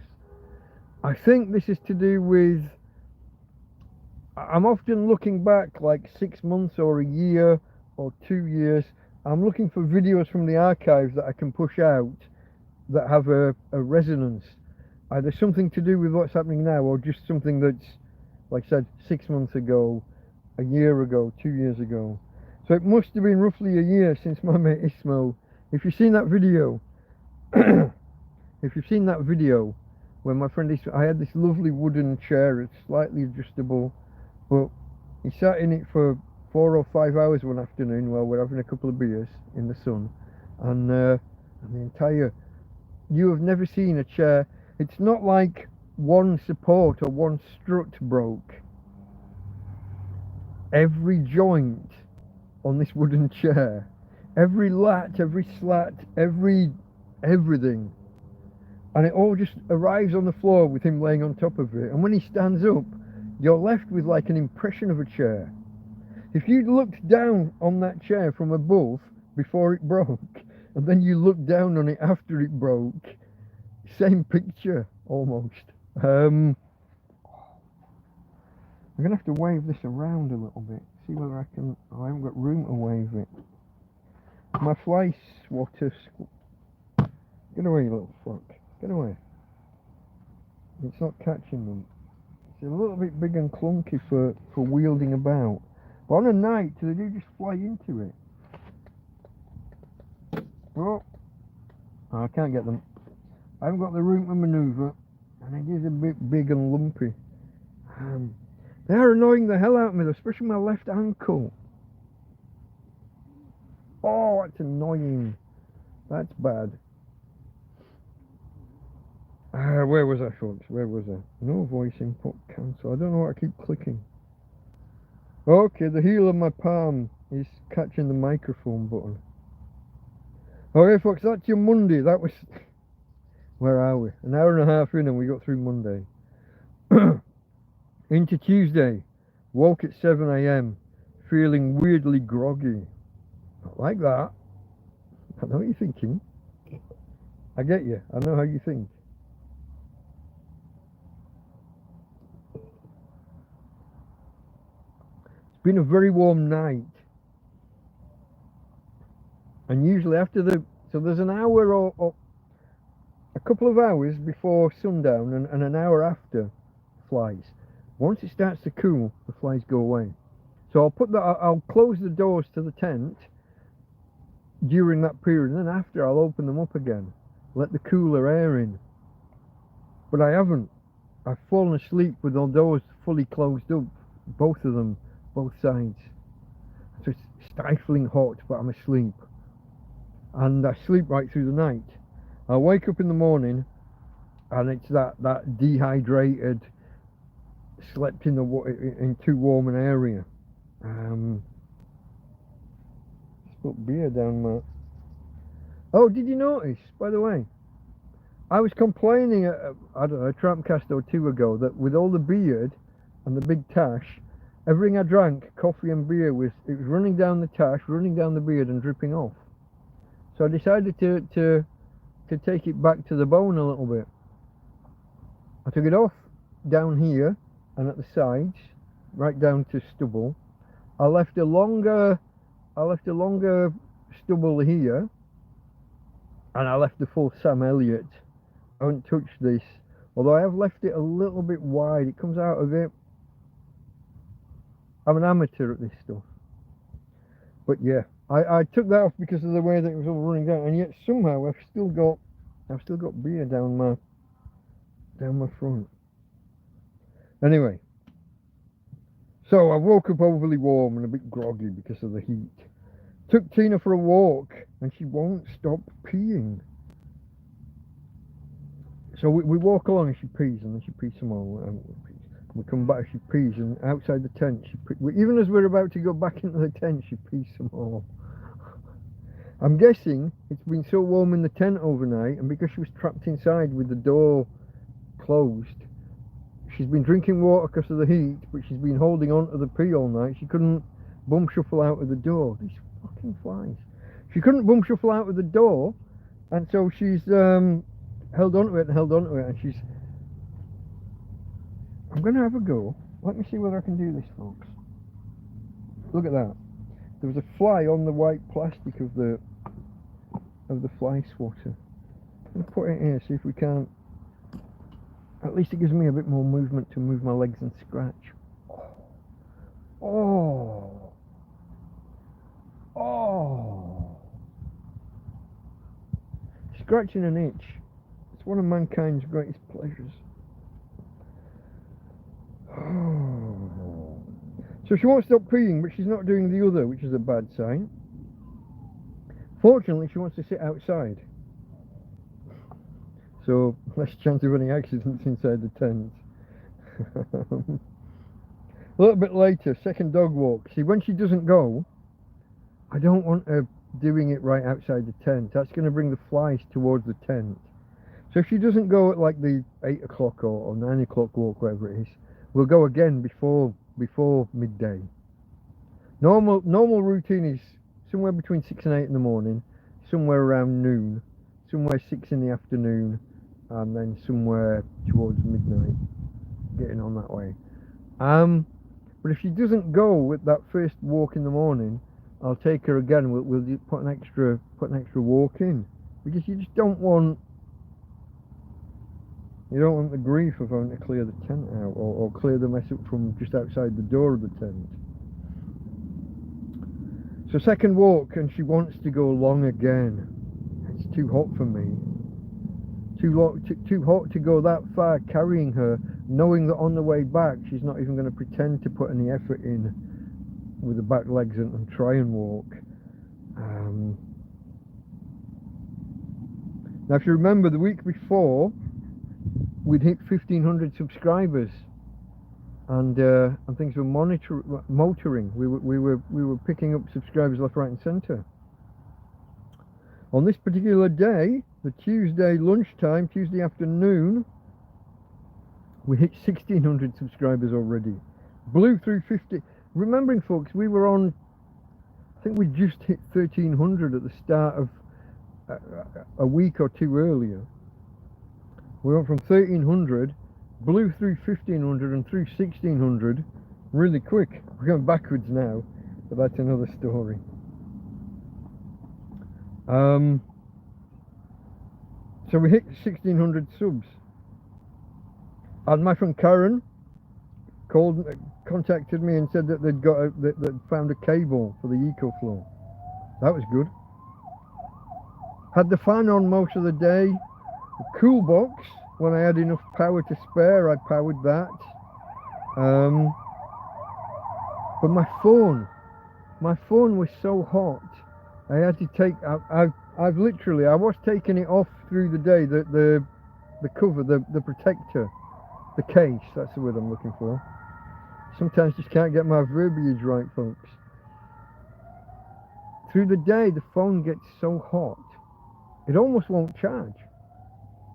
I said earlier that I had it on charge for 2 hours and it only put 20 percentage points on the battery, and that's with the battery with the case off. I've ended up early afternoon, once the sun's moved around enough and the shadow this side of the tent, I'm putting my phone outside the tent on the floor to charge in the cooler air. That's a better chance of picking up a decent amount of power. It's so hot. But yeah, the phone gets so hot, not on the verge of not working. Fingers and screen so sweaty that it can't detect. You can actually hover over the screen and it starts detecting it as a contact, and then it starts going random, jumping about all over the bloody place. Or it does the opposite and struggles to take a click at all. That's even more annoying. Now, because I'm aware that I've got this anniversary coming up in a week or so, well, even 2 or 3 weeks ago I was aware of it, I started downloading all the thumbnails from my past videos. I had them on my previous phone, but it won't power up, it won't load. Without power, it's just a brick, it's useless. So I'm downloading all the thumbnails. I want to make a video of the thumbnails. Tell a few videos. I want to just tell a few stories. The development of the Tramp camp, my first video, different tents that we've gone through, some of the things that have arrived, like the different batteries and solar panels I've had. My original foldable solar panel, the 2 solid solar panels, the 2 small 10-watt each ones, the 100-watt solar panel, the EcoFlow, the cool box, the development of my technology, my arrival back from the Stone Age. I spent 5 months with nothing, remember? No lights, no watch, no timepiece, no phone, no nothing.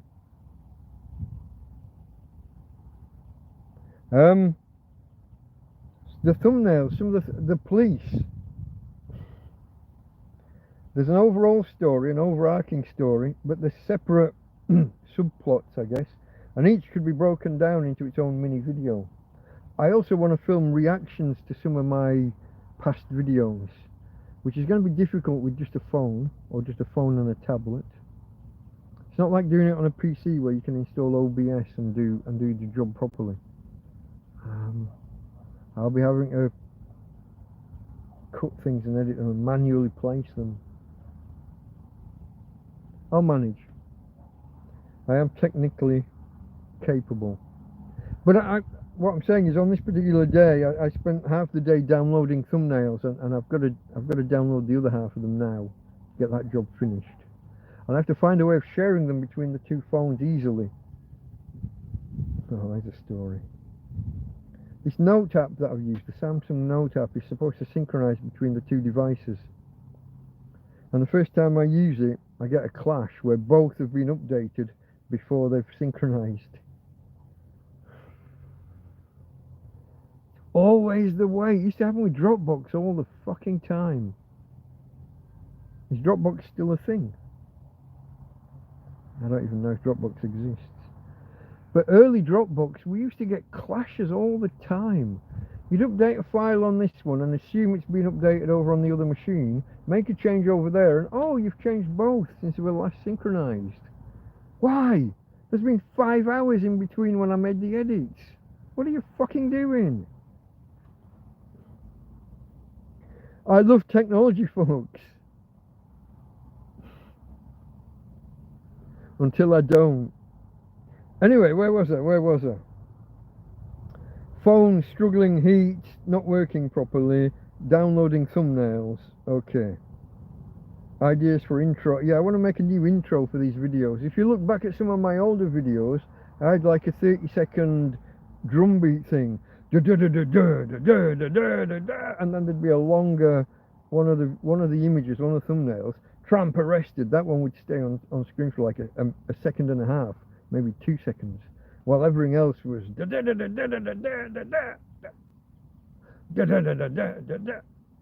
I want to do that. You got time the transitions or the different videos, different thumbnails to the drum beats. But yeah, I have the technology, even on just a lowly phone. I'll get there. And like I say here, I also want to do a reaction to some of my earlier videos. In particular, video number 1 and TrampCast 001. I want to dissect parts of that and add extra commentary around it, or updates, commentary, clarification, whatever it needs. Anyway, that evening, as it starts to get a little bit cooler, 7 o'clock onwards, 7 until 11, sat outside, watching videos, drinking water, cooking and eating. It can be, once it starts to cool and the flies go away, it can be nice here. Like I said, I sat here the other night until 2 or 3 in the morning, 1:30, something like that. And I've got my 3 strings of solar powered lights out charging, and I'd not brought them in, so I've got those kind of twinkling in the background. I thought about bringing them over the other night. I say the other night. We decided it was last night, didn't we? I'm not convinced.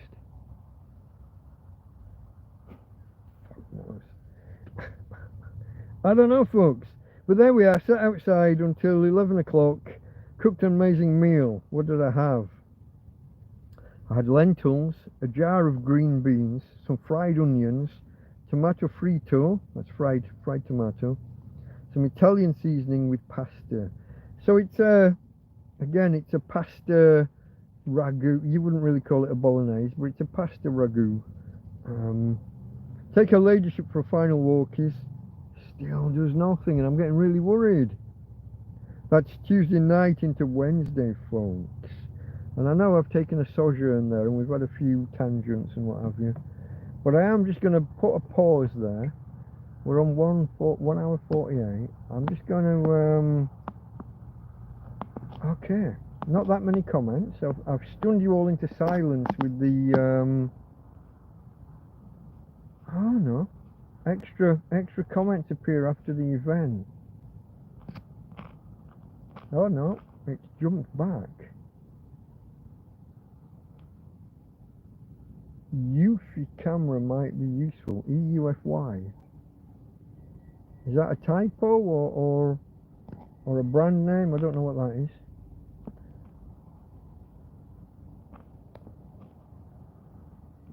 Because you're static, you become a target. Yeah.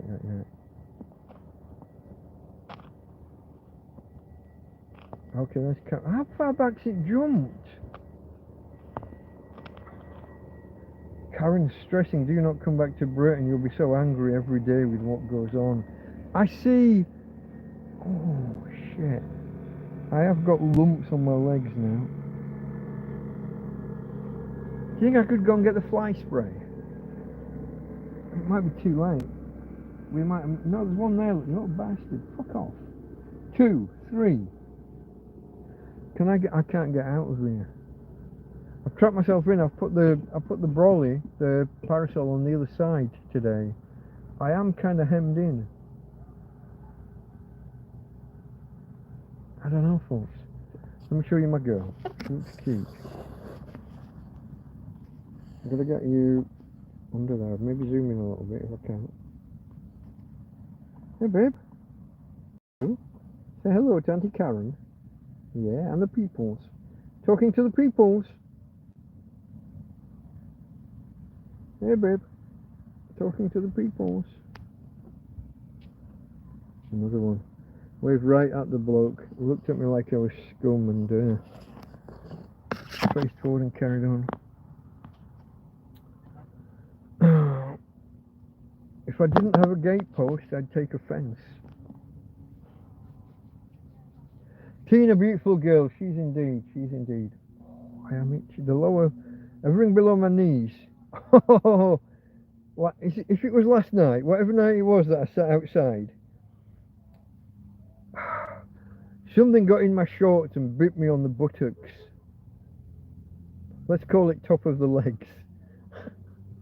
But yeah, I had a swollen lump on the back of my backside. You know, on the not in the crack. You know, it was on the it was on the fleshy outside parts. But still fucking annoying. I think I'm caught with chat as far as I can see. I'm gonna hit top chat and then live chat just in case it's held anything back. Okay, folks, I see we have 11 in the house. There's only 3 or 4 chatting, I think. If you're new here and you're wondering what this is all about, I am a homeless guy living in a field in Spain, in a country where I don't really speak the language. I can almost sort of kind of read it, maybe. For general purposes, for entertainment purposes and stuff, not for any kind of real, serious, legal purposes. Don't start. Shh. Those of you that have been here a while, shush. But I'm a Tramp living in the field. Hence the Delta Mike, that's me. The down and out in Torrevieja. Torrevieja, a city on the southeast coast of Spain. But I'm sat outside right now, whatever time of day this is. 2024. For the Americans that don't do military time, that would be 8:25-ish. 20 minus 12 equals 8. Just a little clue. I'm joking with you guys. I'm pulling your plonker, but you know. So many Americans can't handle it. Even calling it military time like it's something special.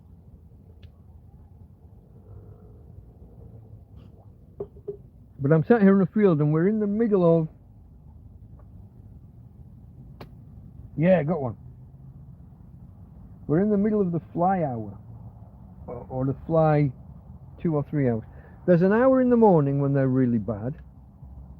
And then there's 2 or 3 hours this time of night. A couple of hours before sundown to maybe half an hour or 1 hour after. And they're a right royal... Oh, another! I got you, bugger. And swung at another. You see, sometimes they're on a spot and they're so fixated on where they are, they can smell the blood or whatever they're on when they're on a scab or a cut. They become either intoxicated or distracted, wanting to grab as much of whatever they're grabbing. And they're slow to leave and you've got a better chance of catching them.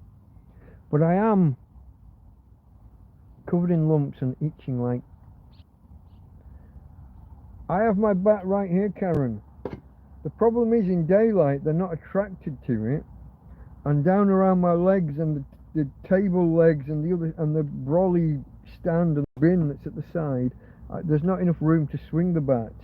And this is a bit big. Also, I think the other night it's fallen over a few times. Obviously, you know what I mean. It's fallen over a few times. And I think it's landed on, and I think it bent one of the bits of metal. And I think that was causing it to arc and to spark when there was nothing there. Do you remember it kept going off every couple of minutes one night, and I thought it was catching lots of flies. I think it had caught one in that general area, and the fact that the metal had got a little indentation on one side where it's fallen and landed on something. So the next day I just carefully made sure it was turned off. Don't want 50,000 volts. and I just prized that one indented bit of metal away from the other. It's a little bit scary dicking about with 50,000 volts when you don't know what you're doing. Let me just finish it. I'm going to finish this one, folks.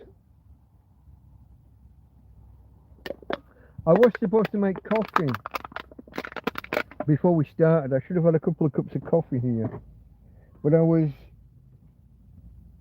somehow, having had all day to prepare, I think because of the YouTube app messing me about, I think I was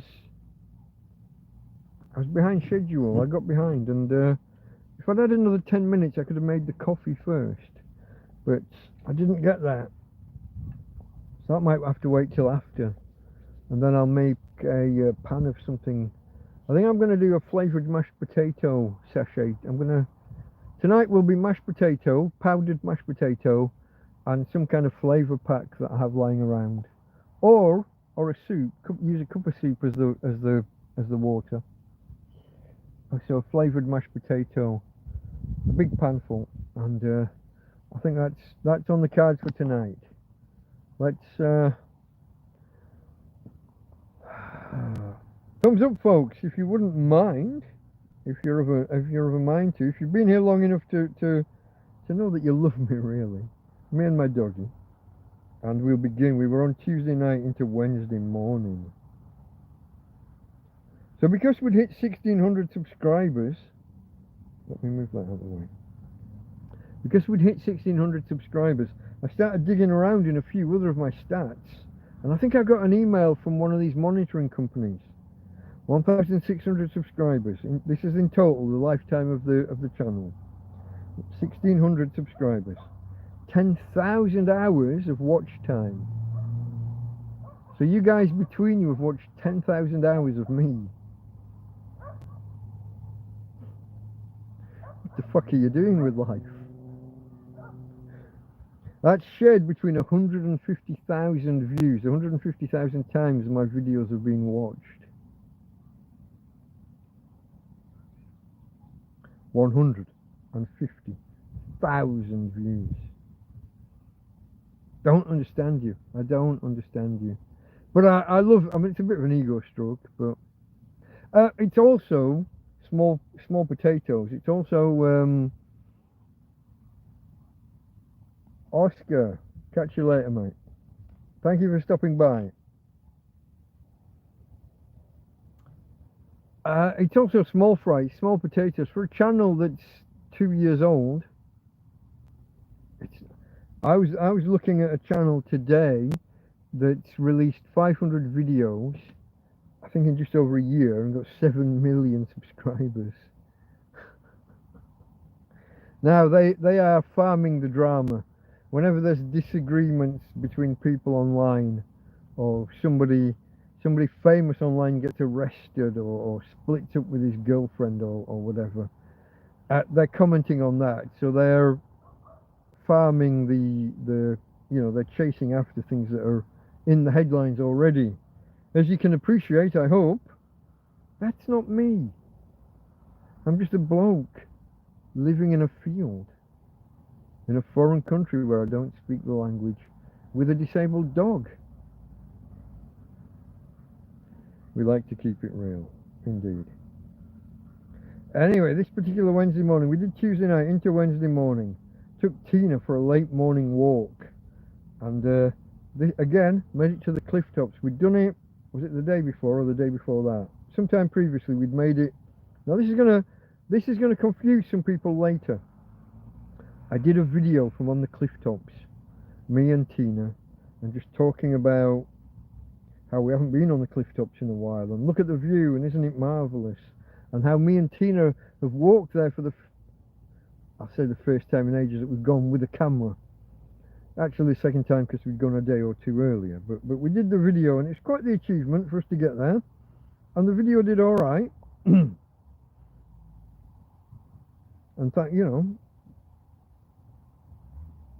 so we did that. I don't know whether to explain this next part now or not. I will, I'll explain it now because you'll see, but so this is Wednesday. We walked to the cliff tops. I carried her, literally lifted her back end off the ground, went around and got there. Now some people saw a video from a day or two later where we get a vet to come around. And if you saw them out of order, YouTube doesn't always present you every video and doesn't give you them in order. Maybe you come in and you see, hey, he's got the vet come around. And then YouTube says, oh, if you like that, maybe you like this. Hey folks, we walked to the cliff tops. Do you see the problem? Some people thought miracle cure, day after the vet comes, he's walked or they've walked to the cliff tops. Now we did.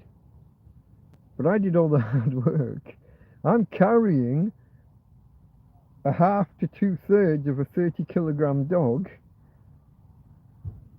200 or 300 yards down there, turn left, another 100 yards along.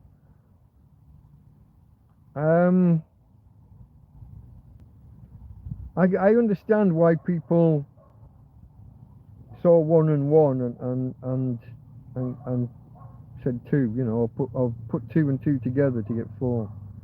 Unfortunately, you were misled by the YouTube algorithm showing you the videos in the wrong order. We got to the cliff tops the day before the vet got involved. And as we now know, it hasn't really, the vet hasn't, the treatment hasn't had the effect that we would have all hoped. But it was just sad to see people. I had 2 friends. One came here and said that the other had thought, you know, so I had 2 friends mistakenly under the impression, I was going to say apprehension, but that's not, under the impression that the vet comes, miracle cure, next day dog walks to cliff tops. Sorry folks, it's not that straightforward. Further treatment may be needed, hence the appeal at the top of chat there, the pinned comment to raise money for the animal charity in case Tina needs more treatment, well, to pay them for what we've had treatment wise, in case she needs more treatment, and to help them help other people if there's money left over, you know, to help them help others. That's my aim. Yeah. We'll see how that goes, folks. We'll see how that goes. But it's just a shame that the way that YouTube showed those videos out of order to some people and give a false impression. So our morning walk, we're on the cliff tops, and we're discussing the view, the channel's achievements, how we hit 1,600 subscribers, 10,000 hours of watch time from 150,000 views.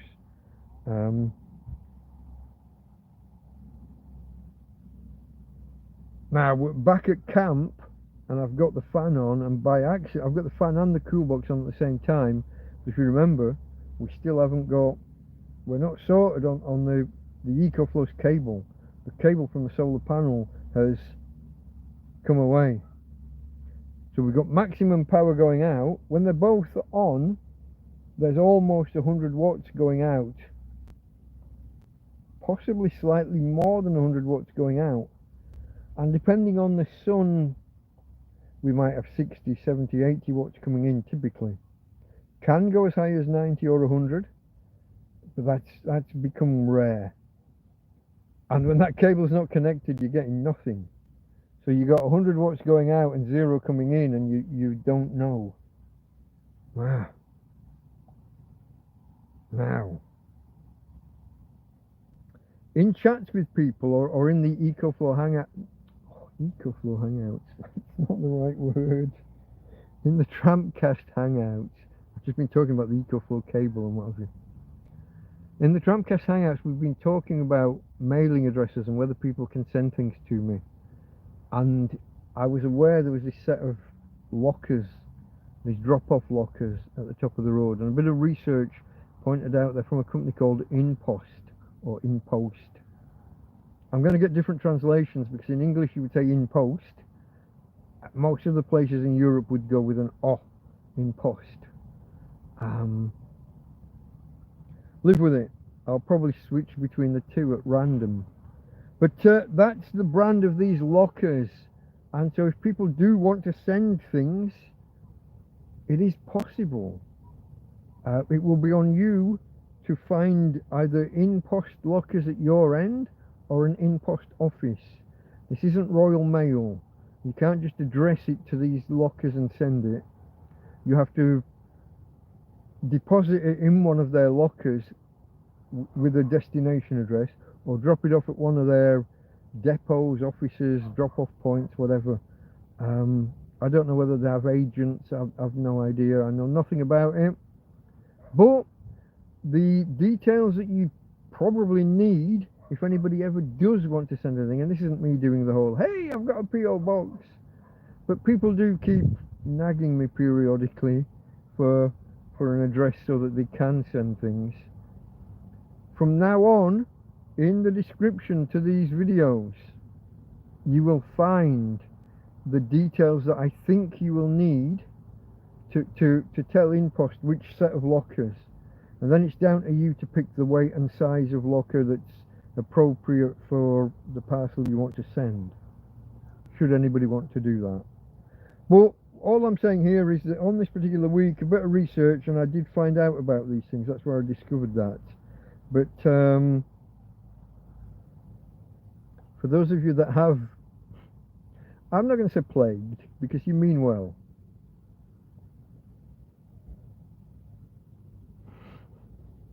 But if you have badgered me, wanting to know whether you can send stuff, yes you can. It's Inpost or Inpost lockers details in the description to the videos. Now you'll need like the address, I think, of the Inpost lockers. You will also need either my phone number or email address. My email address is in every video I've ever done almost. That should be good enough, folks. For people who want or feel a need, separate from postal, who feel a need to contact me more directly, WhatsApp, Messenger, whatever, I'm open to it if it's required, if it's needed, if it's wanted. Contact me via email and we'll sort out the other stuff. But in terms of utilising these Inpost or Inpost e-commerce lockers, I think they call them generally, in terms of utilising those, you will need one or other of my email address or my phone number, and you have my email address.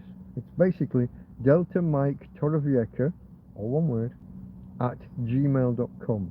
But it's in the description of every video. Okay, folks. The video that I said that we took earlier on the cliff tops did incredibly well. In fact, I wrote ludicrously well. Normally my videos will limp along and hit 100 views after about 24 hours. A video that does well will hit 100 views after 24 hours. This one hit 100 views within 7 hours. Incredible. And I guess on the back of that, my subscribers carry on climbing. It's a day late, well, it's less than a day later and we're up to 1,612 subscribers. So about 12 in 24 hours, in under 24 hours. And again, sat outside in the cool night air until midnight. And watched Scruff Dog's midweek engine stream as I come to dub it. Last week he did something different on a Wednesday night. Tonight he's back to the engine because he never got it working properly. He's got some fixes and some upgrades and some bug fixing to do. So we're back to the bloody engine that's been killing me now for I think 3 months. We must be on like the 12th episode that's been that. But this is why I'm not doing a TrampCast hangout tonight, folks. I don't go up against my friends if I can avoid it. These guys have been good to me, Big Clive and Scruff Dog, in helping promote my channel. So I'm not going to put a stream on deliberately opposed to them. If anybody wants to join me tonight, it will be about, I think it's 10:35 Spanish time. That'll be 9:35 UK. Scruff Dog, all one word, single F. SCRUFDOJ, single D.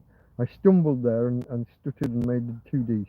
SCRUFDOG. I'd have to think G and J. If you've never been there before, maybe give it a go. It's a chillaxed thing. I mean, the engine thing is a little bit boring to me because I'm not a technical engine person. I'm technical in other ways. Computers, computer programming, website, internet security, blah blah. But I don't mind technical things and technical people. This engine thing just seems to have gone on a little bit too long for me. We shall see, folks, we shall see. So that was the end of my Wednesday. Sat out here watching Scruff Dog with his midweek engine stream. Being a bit feeling dehydrated, and then sitting down and drinking some beer. Yeah, I was feeling dehydrated. I think maybe the pasta the night before had maybe not been quite done enough and had drawn some moisture out of me. I don't know. But I had some beer and it went down. Yeah, you've had those nights. We've all had those nights. Some days the beer just goes down incredibly quickly. No? Yeah, I have. Anyway, the beer went down last thing at night, probably after Scruff Dog midweek. Could be as late as 1 o'clock. I didn't write down the time. But my time in Spain, 10:30, well, about 1. Somewhere between 12 and 1 would be fairly typical for his midweek stream, I think. Quick doggy walking inside, and that's just for the night. Thursday, into Thursday. Disappointed to have slept all the way through the night. Tina girl. Oh.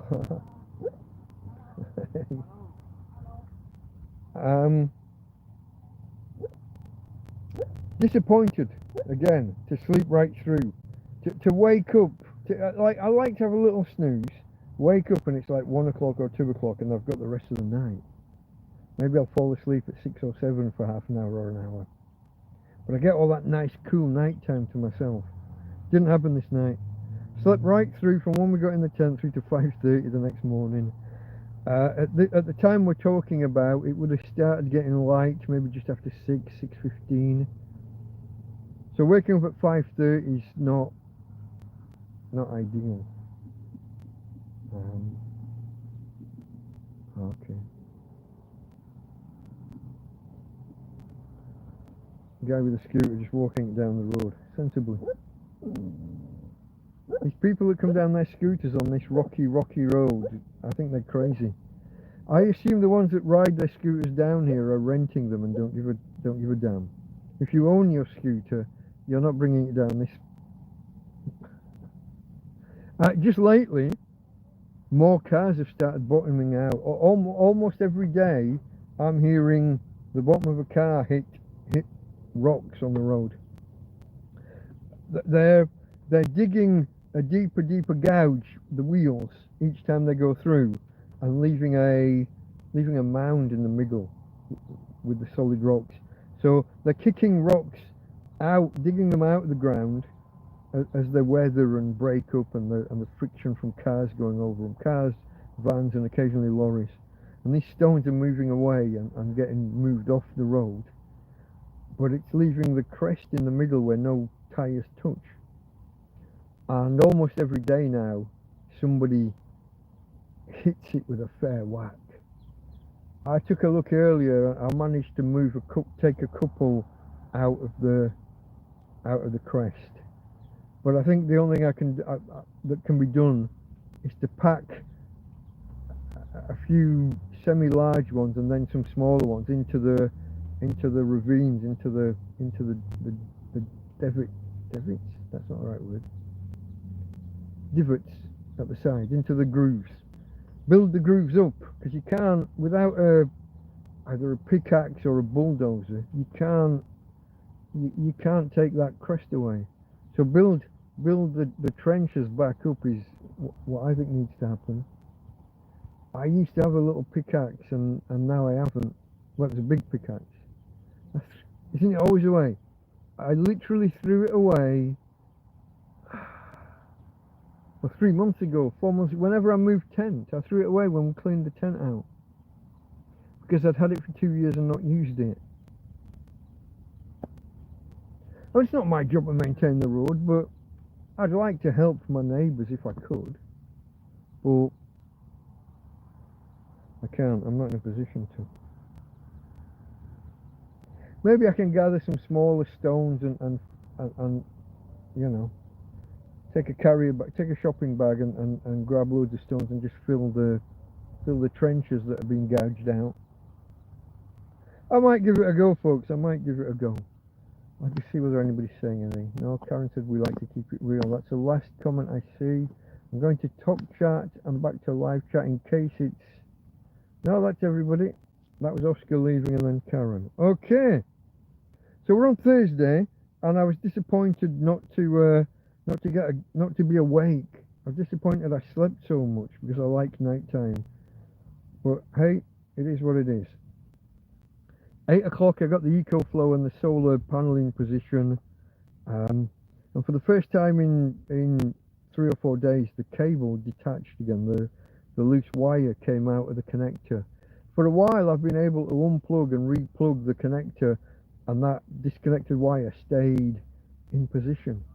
It's quite miraculous. But for the first time in quite a few days, it suddenly disconnected, and I had to stand there and faff about with it. Now, as I said, this is the Thursday. This is where I have a WhatsApp conversation for the first time with my new friend Roger. We'd been chatting. I think we'd been chatting in comments and things for a while, and I think by email as well. But we got in touch by WhatsApp and had a chat, and this is where he said that he used to be homeless in Torrevieja, and he'd had his dog looked after by a vet charity and by a vet, and this is where he reached out, made a few calls, and miraculously within a few hours, I got a vet. I've got people contacting me. I got people contacting me wanting to come and see Tina. So later on that day, I think they'd indicated 5 o'clock, and it was later than 6 by the time they arrived. But I'm not, you know what I mean. It's not like I'm paying them for an appointment, so that they arrive when they arrive. And I had to go meet them up at the petrol station because they were unsure that they'd be able to find me from my directions. Folks, my directions were: go at the petrol station, stand with your back to the petrol station, and look for the big blue tent. You literally can't fucking miss it. I can stand up in the length of almost the entire length of the tent. The very edges of the two ends, obviously it slopes down so a little bit kind of dome shaped. But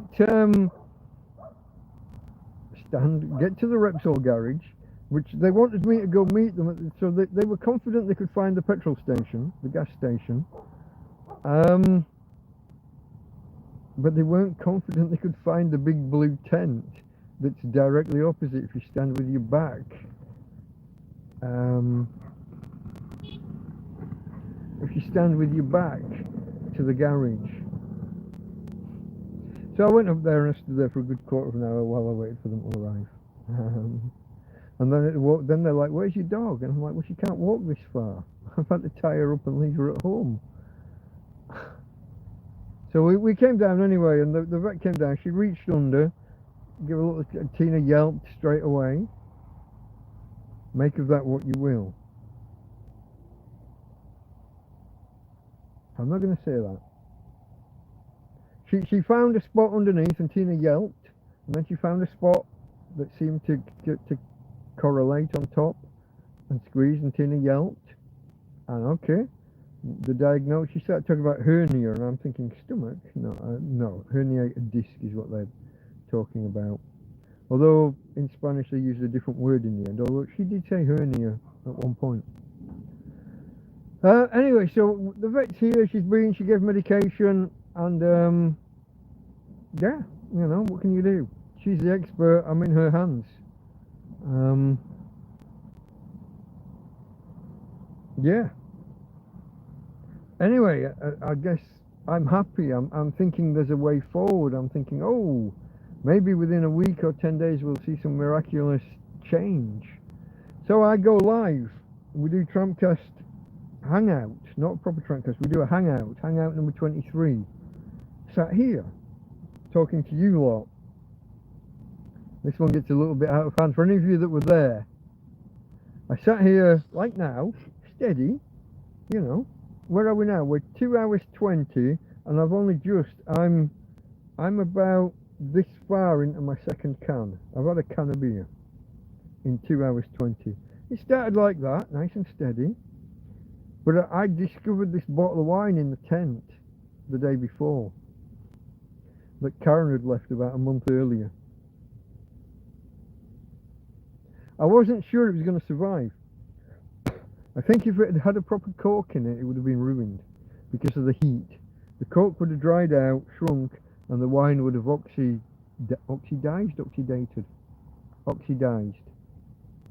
Basically, it would have turned to vinegar. But it was a plastic fake cork, you know, one of those ones that looks like a cork from the top, but isn't really. So fortunately, it kept a firm seal.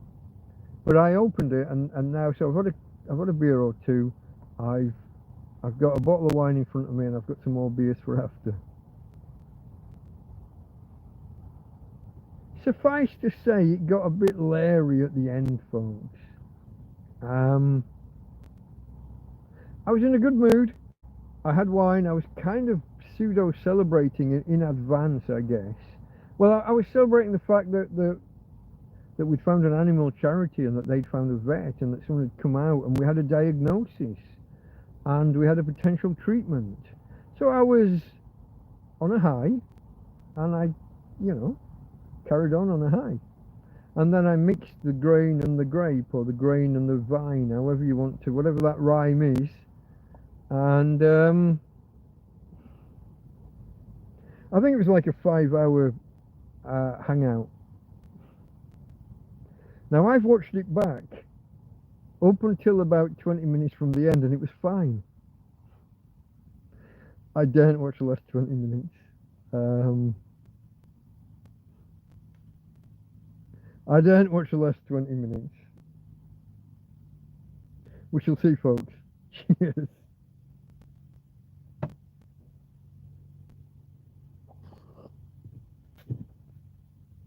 Now Tina's chomping away trying to catch flies, but I think it's got that little bit cooler, and that it's starting to slack off. I certainly haven't got any on my ankles. Oh, one. Couldn't feel it, but I can see one on my ankles. But that's all. It's not like a swarm like it was earlier. So that's good.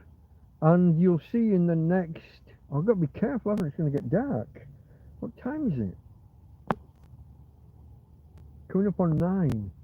Yeah, so somewhere between 9:15 and 9:30, I think it'll start getting dark. I have got a light here with me, so we can carry on if you guys want, or we could do the part 2 thing, but I'd rather not do that. We are on Thursday. We are on Thursday night, headed for Friday. So I think we can finish this off in the next half an hour, 3/4 of an hour, folks. Let's get this thing done. So anyway, yeah, Roger, Animal Charity, Vet on Site, and then a live stream afterwards. So I did a live stream then as a fundraiser for this charity. Big Red's Animal Association. Today, because we're discussing that week, I thought it would be appropriate to try a follow-up for anyone who either wasn't here or didn't have money then, but maybe has a spare euro or two now. As I said, I think Tina will require, well, it's either some follow-up treatment. I am leaning towards the wheels, I'll be honest. If someone can tell me treatment and tell me that it's like got an 80 or 90% chance of success, then yeah, sure. But if it's like uncertain, I'd rather put my money and our money towards wheels. Now maybe the animal charity stroke vet can point me in the direction. Maybe they can help me with sizing, fitting, building.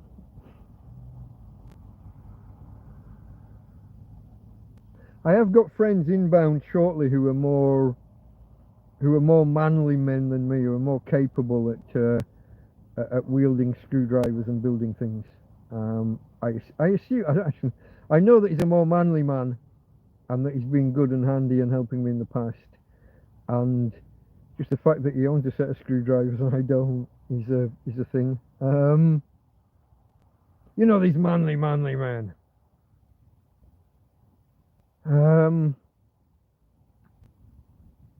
But a vet with knowledge, maybe connections, maybe could help with funding the wheels. I don't know. Or the animal charity could help with.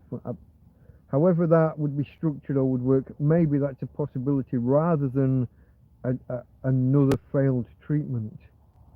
I don't know, folks. I'm spitballing, but just to bring you back to the point. If you do have a spare dollar or two, pound or two, euro or two, and if you do appreciate, I'll tug on the heartstrings here, if you do appreciate the beauty that is my doggy darling currently battling the Lord of the Flies. Hey Tina. Hey, say hello to the peoples. Auntie Karen. Yeah, Auntie Karen. Uncle Ismo's coming over soon as well. Not soon today, but Uncle Ismo. Yeah.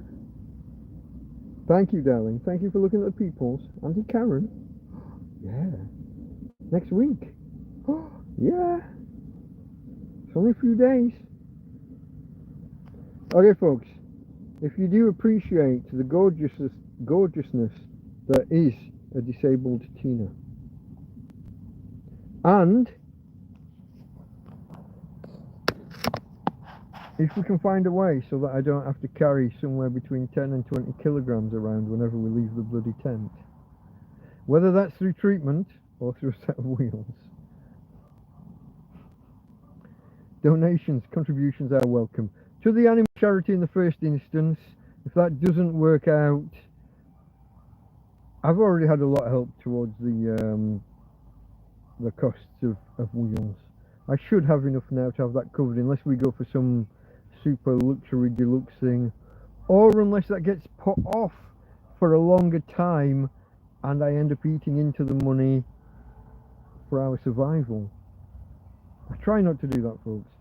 As much as possible, the stipulations and the intentions of donations I try to honour. But if I've got a couple of €100 sat in PayPal that's waiting to buy a set of wheels, but I've got no other money and I need to eat, you know? Or I need to pay the phone bill, like this weekend. Because without the phone, without the internet, I can't keep in touch with you guys, and I lose your interest.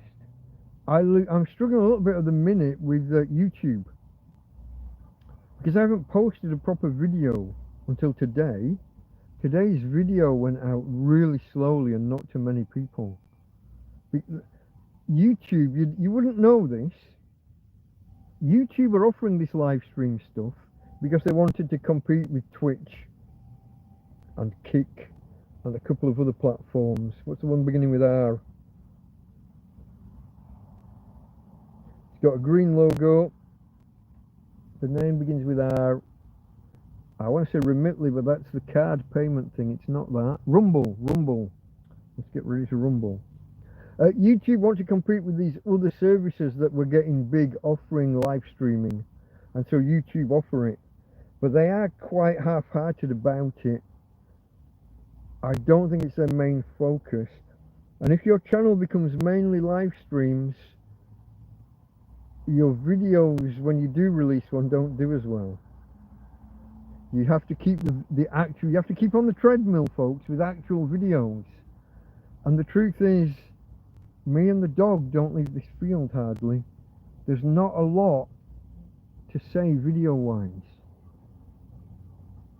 I can run my mouth off doing these weekly update things, but when I look at them myself, I'm padding them. I'm filling time. There's not a lot happened. Oh, I got up in the morning, I put the solar panel out, we went for a walk. Oh, it's a hot day. Oh, it got a bit cloudy. Oh, we're struggling for power. It's not like it used to be when we'd be out doing a sunrise or a sunset, or we'd walk to Guadamar or to the centre of town, or I stop off at some friends in the caves built into the cliffs. It's not what it used to be because we don't get out the way we used to get out. I like doing the thank you videos when people bring me bags of food and things, and there have been a couple that I should have done videos of and didn't, such as when George came round the other week, when he brought the food, and then the day after he brought the water. I should have done that. And a bloke called Lee who came round and brought water. I could have maybe built those into a thank you video. I was a little bit remiss. Like I said, I was a little bit down in the dumps, a little bit lethargic, a little bit... I haven't got another synonym. You'll have to stick with what you've got. You get the idea. Anyway, quick swig of beer, and we'll crack on and get this thing finished.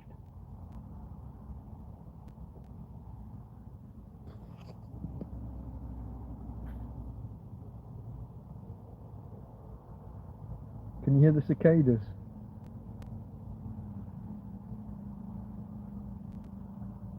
You know they're cicadas and not crickets, because within an hour after dark they shut up.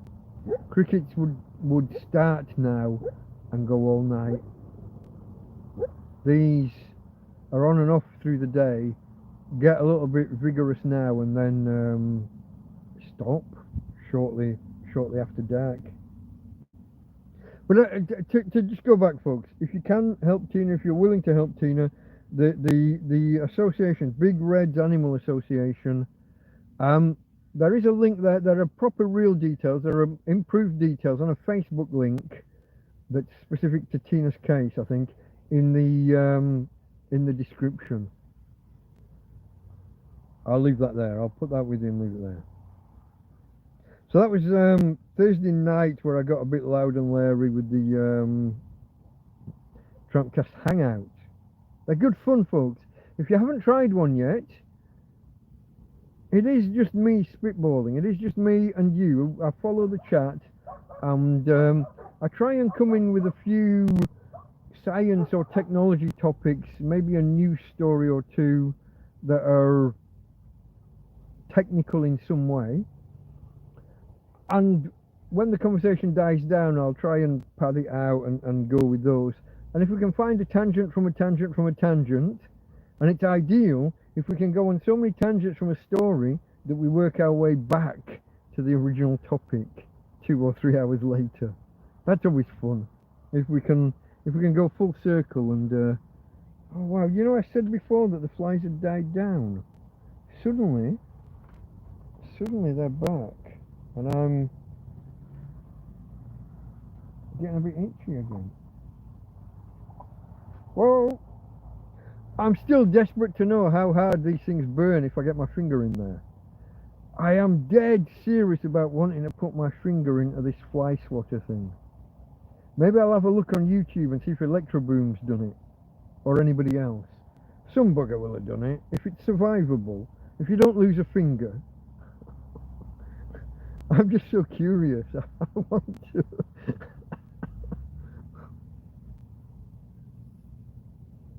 Gotta do it. Try your tongue. Only on a 9-volt battery. That's as high as I'll go with my tongue. And whoa, look at that, we got one already. Told you they were back. In fact, they're crawling all over the fly zapper.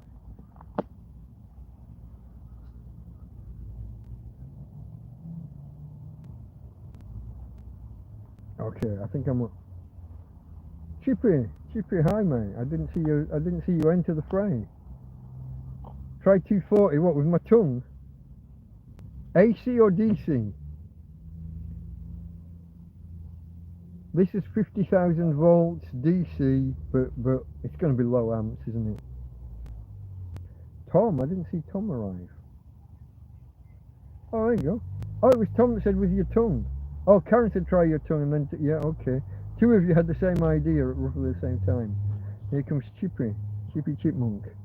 How are you doing, Martin? Southampton, yeah? I think Southampton. Where am I here, folks? Look at this. There's hardly any notes for Friday and Saturday. This was. I think this is because I was in the depths of everything. I haven't written anything down.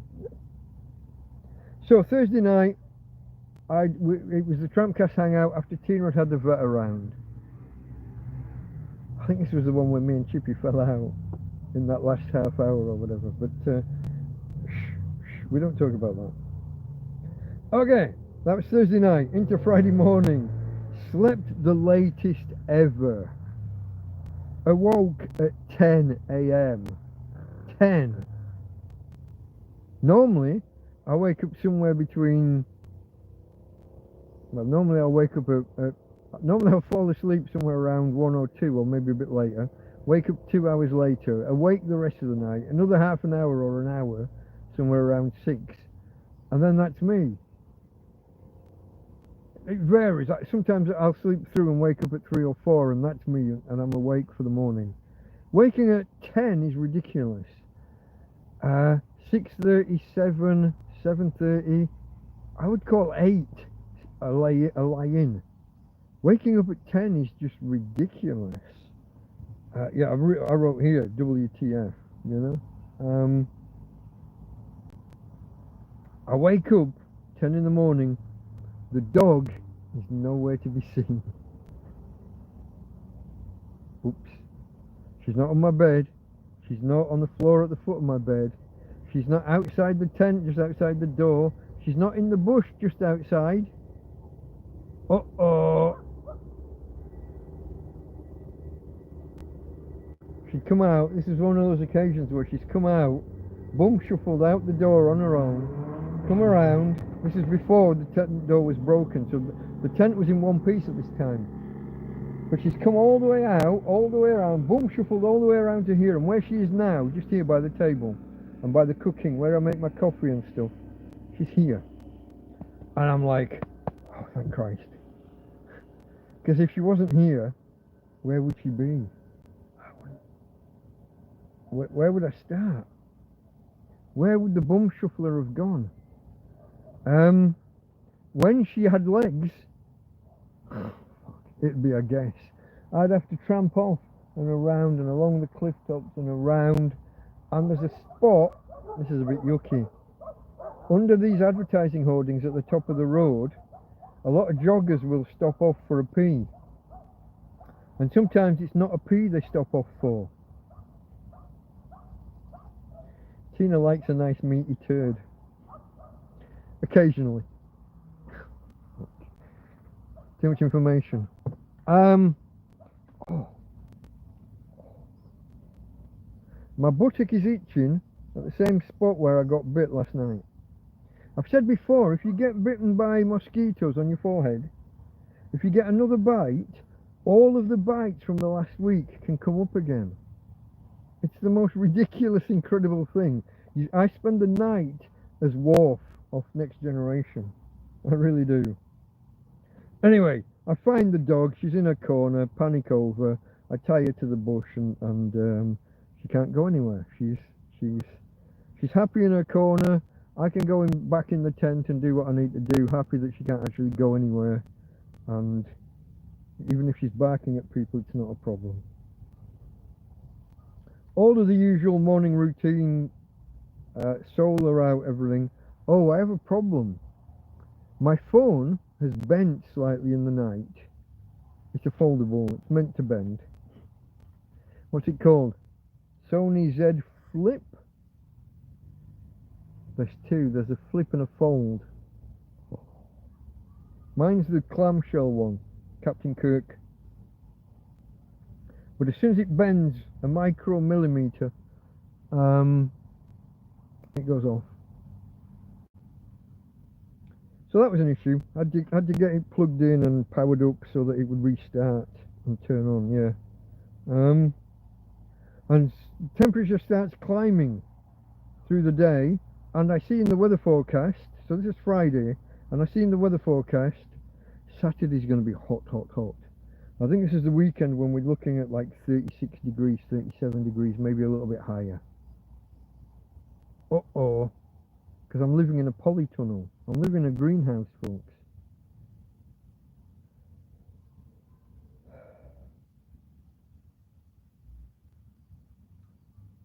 I get a bit of grief in, was it YouTube or was it, I haven't, my notes aren't complete here. I get a bit of grief in a post, either on YouTube or Twitter. And when I go to answer back, it just won't accept the answer. But it won't tell me, it doesn't say you've been blocked, you've been banned, it just won't let me post. Weird. And that, ladies and gents, is the only note I've got Friday of that week. Like I said, I was a little bit down, a little bit pissed off. Probably, you can imagine, if I haven't written anything, same old, same old. Inside the tent, trying to stay low, trying to stay cool, trying to keep some water cool to drink, watching videos, just trying to stay out of the way. Maybe late on in the afternoon or evening, well, probably evening. If I'd been plagued by flies, there'd be a note here about flies, but maybe about this time and later I would come out and sit, not with the parasol, but just sit out, just for the cool air. That's the thing. So that's probably all that happened there on Friday. So this, just for anyone who's joined late on, we're discussing the week ending Sunday the 20th of July. This is TrampCast 078, TrampCast 78. And I'm 2 or 3 weeks behind, and this is an attempt to catch up. If I can slot in 2 or 3 this week, then maybe by Sunday I can be talking about the 7 days that we've just had, and we will be back on track, and all will be well with the world. And there I have just tempted fate in the most massive way possible. I'm probably going to spend the weekend in Clink now, aren't I? Hoping that by Sunday we can have everything all well with the world. Okay, that was Friday night, folks. Well, it was Friday into Saturday. Woke up again 7 a.m. Tina's outside. Now, just lately, the garage at the top of the road's been opening really late on a Saturday, as late as 9 a.m. over the weekend. And I've been wondering, they're supposed to, in my experience of being here almost 3 years, 2.5, 2 3/4 years, they always used to open at 7 a.m. Their signage says they close at 11, and for a while they didn't. And then it became apparent that in summer they're open while 11. Did I say a.m.? They're open while 11 p.m. in summer. At 9 p.m. the rest of the year. But I got up the other day and just recently it's been 8, half 8, 9 they've been opening. I assume a member of staff taking the piss, or maybe they haven't got enough staff and they're struggling for cover and they have to just put up with whatever's available. But I got up and it just struck me as odd that they were open at. It's weird that them being open at the normal time would strike me as odd. But it just did. It just stuck out like a sore thumb. It was just there. Now here's one. Saturday morning, my EcoFlow is down to 12% overnight. 12. That's not supposed to happen. It's supposed to turn itself off at 30. And then I have to tweak the settings and manually allow it under a more controlled, I like to keep a buffer so that so I don't fall asleep with the fan on or the fridge on or something, the cool box, and use all my power. I wake up with it on 0. If I keep it on 30, then even if we have a cloudy day, a cloudy rainy day, I've got some power available to me. No, I woke up and it's on 12%. How? I don't know.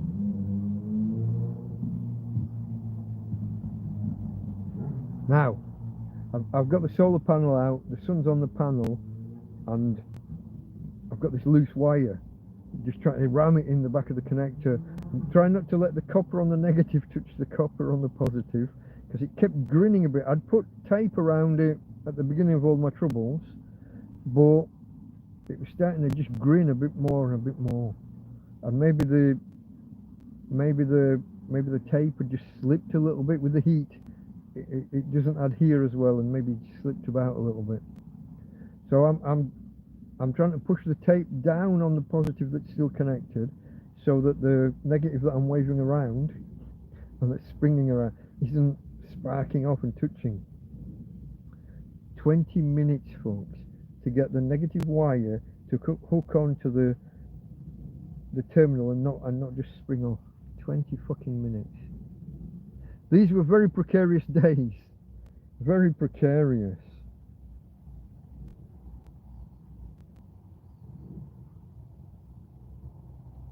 I put here, interesting to see how quickly the EcoFlow will charge, because I think I only had a thread or two touching in the end. And I kind of didn't want to just stand there all day twatting about with it. Earlier in the week it had been in and it had stayed in and it had been unplugged and replugged, and the wire had stayed connected to the connector, to the terminal. This day, 20 minutes. It's hanging on by just a couple of strands of copper, and I'm thinking, will that do? It did. It did. But it was to me, who's not overly technical, I'm not an electrician or electrical engineer, but like some of my friends here, Chipri. For me, it was interesting to see whether it would work with just 2 or 3 strands of copper touching. But we got there. We got power in, and managed to get things moving. 10 o'clock we had 30% on the EcoFlow. 10:30 we were up to 45. 12:30 we were up to, does that say 95? It does. 12:30 we're on the go, and I managed to put the fan on. And that, my friends, is my last note for the Saturday, which, as we've said, it means everything's just plain old boring. It's not that nothing happened, it's just that dog walks, trying to stay cool, trying to keep some water cool for drinking, stay out of the heat, or stay low in the tent so you're not too hot. It's just, watch some videos. I've been watching an awful lot of those crappy sci-fi, what's the word, AI, artificial intelligence kind of storyline, with an artificial intelligence script, with an artificial intelligence voiceover, with artificial intelligence generated pictures in the background, with artificial intelligence deciding when to animate or not animate the images. So many of them are so bad. If the script has got a punctuation, a dot, a full stop in it, the artificial intelligence will read out dot on some of them. So many of them are so poorly programmed, or so dot and asterisk are read out all the time. And whenever you hear the word doctor, there's like a 2-second pause. Doctor, Maria Callas did this, and you're thinking, I know that name, but was that meant to be was the doctor the end of that sentence at the beginning? Why the separation? And there are a lot of recognizable names. The numbers 17 and 47 crop up an awful lot. The Galactic Council's always got 17 members in charge of 47 planets or solar systems or whatever. 17 and 47. There's always a Martinez, a Chen, a Carter. There's always a bloke called Jake. You can have like a bingo card and wait for these things just to... I had one day. We were 30 seconds in and I'd got 5 things ticked off on my bingo card. The Galactic Council of 17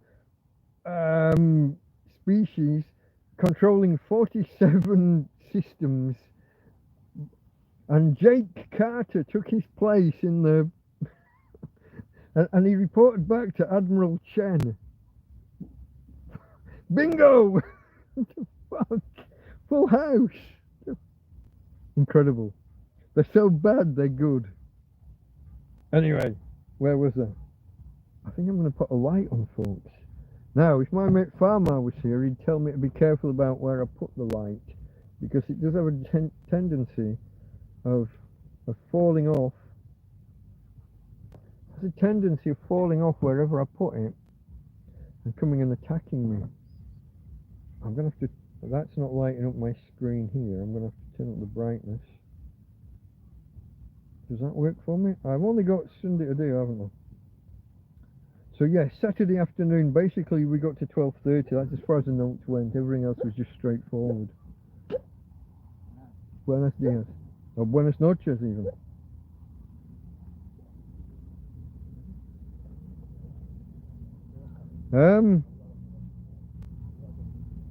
Okay folks, that's Saturday. I told you it's just straightforward, watching videos over. Into Sunday. Oh, no. Saturday. There must have been a big Clive and a Scruff Dog, wasn't there? Saturday night. What am I thinking? Don't know why I haven't written it down. But there must have been. Currently, it's a little bit more higgledy-piggledy. Big Clive's away working. So there aren't both of them. Clive's doing random things as and when he can, I think.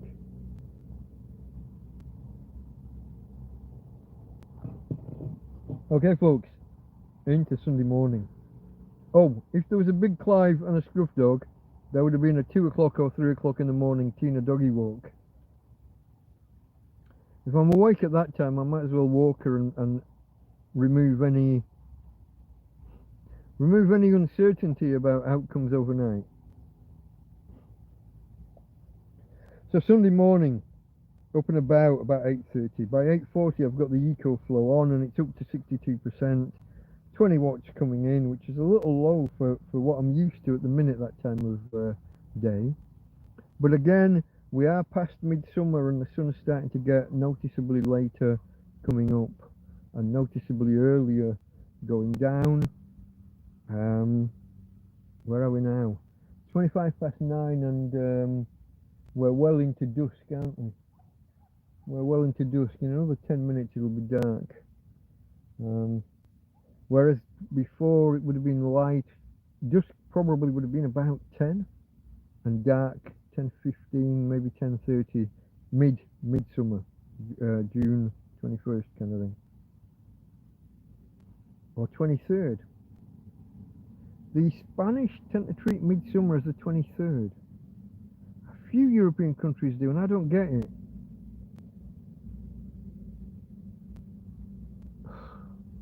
The solstice is the 21st or thereabouts. There can be a wobble of a few hours either side. But 23rd, don't know. But a lot of countries use the 23rd as midsummer. Anyway, I'm gibbering. Let's get on with this and get this finished. Anyway, it took me 2 or 3 minutes to connect the wire again to the connector of the EcoFlow. I'm glad this is all sorted, folks. I'm glad I'm not dicking about with this wire anymore. And when I look at it now, it's so low quality, that original one.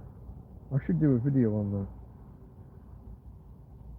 Anyway, the amount of copper that was showing on the positive is still frightening me.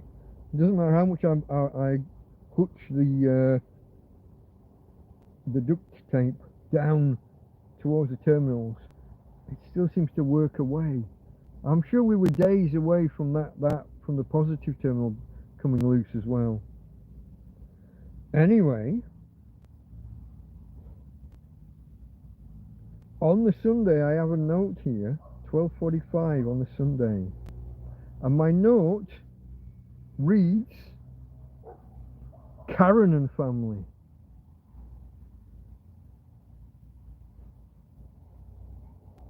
They arrive in Spain.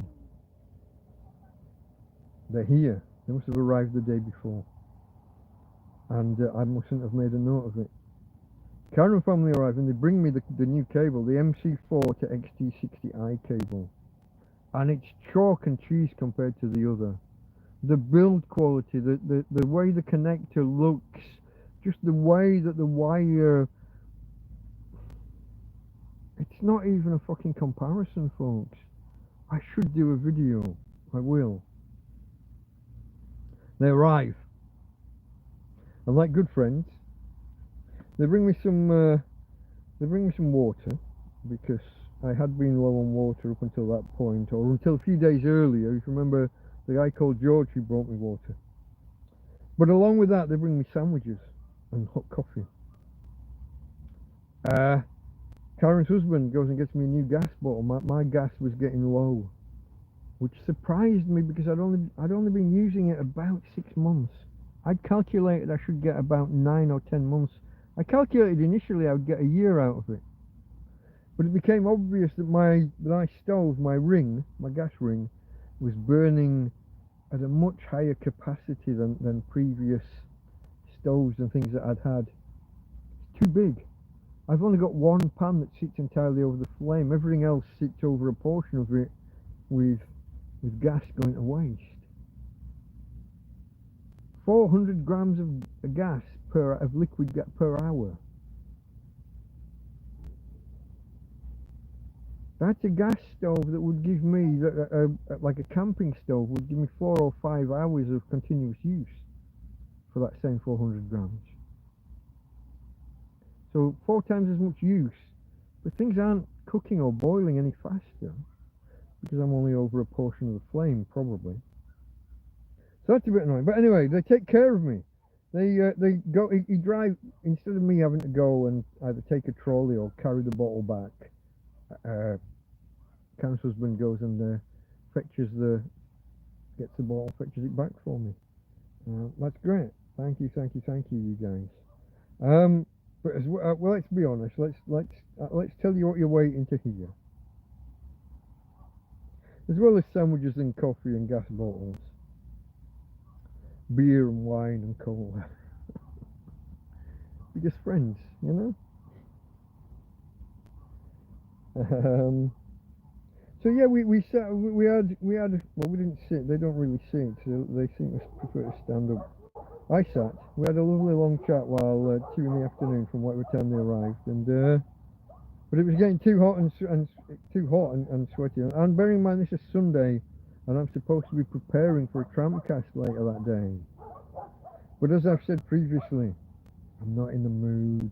It's hot. It's sweaty. A wet forearm over the page while writing would just be smearing the page and making it unwritable. I binned off. I didn't do a TrampCast that day.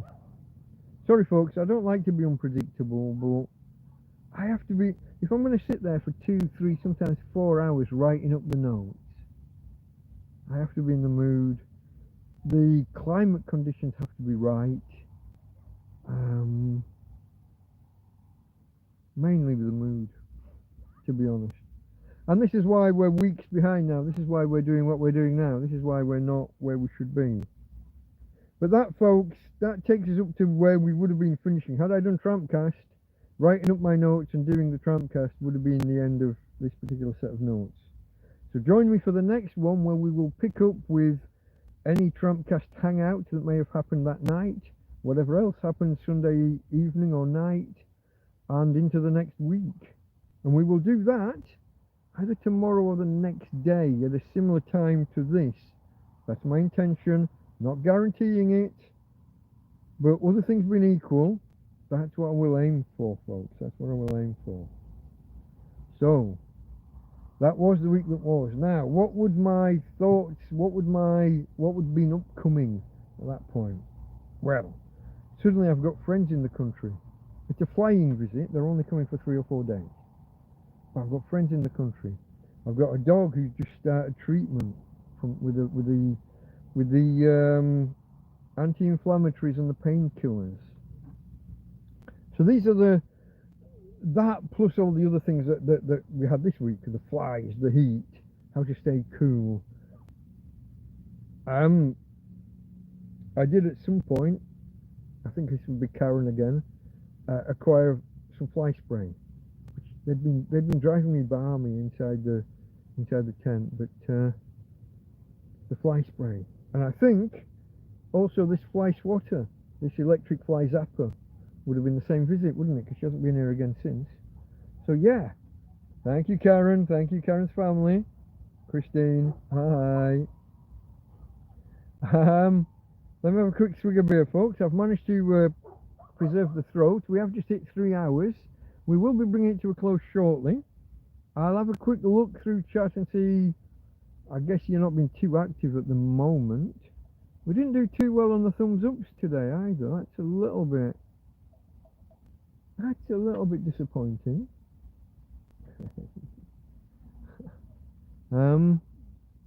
That's a little bit disappointing, but hey, you be you. That was Chippy arriving. He wants me to do 220 or 240 volts AC. Yeah, with my tongue. Yeah, no, that's not happening. Yes, sadly Southampton, yes, he said. Are you on a downer about Southampton? Go on, tell me more. What's wrong with Southampton? I thought you were this lovely positive bloke. Hold on. I've got to go back a bit. I see Tim Timoney arriving, but I'm... Okay, it's about the same. It's about where it just jumped from. Sadly, Southampton. Tim Timoney arrived. Hello, Tim Timoney. Hope you're well, Chief and crew, listening with interest.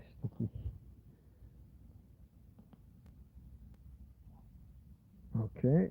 Chippy has an old joke. Doc, I have a problem. I move my bowels at 7:30 every morning. Doc says, what's the problem? I don't get up until 8. Okay. Flip 4. Karen was reminding me the name of the phone. Samsung. Is it a Galaxy Flip 4? They extend brand names nowadays. What did we used to have when I did marketing? You had brand extension. You had brand. You could extend in different directions. Yeah, I can't remember it all. It'll be Twitter, you're too left-wing for Musk. Well, when I was having trouble getting a message to go through. Oh, look at it. It jumped again.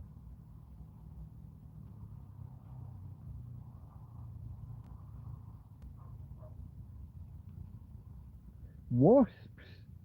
Oh, that's interesting.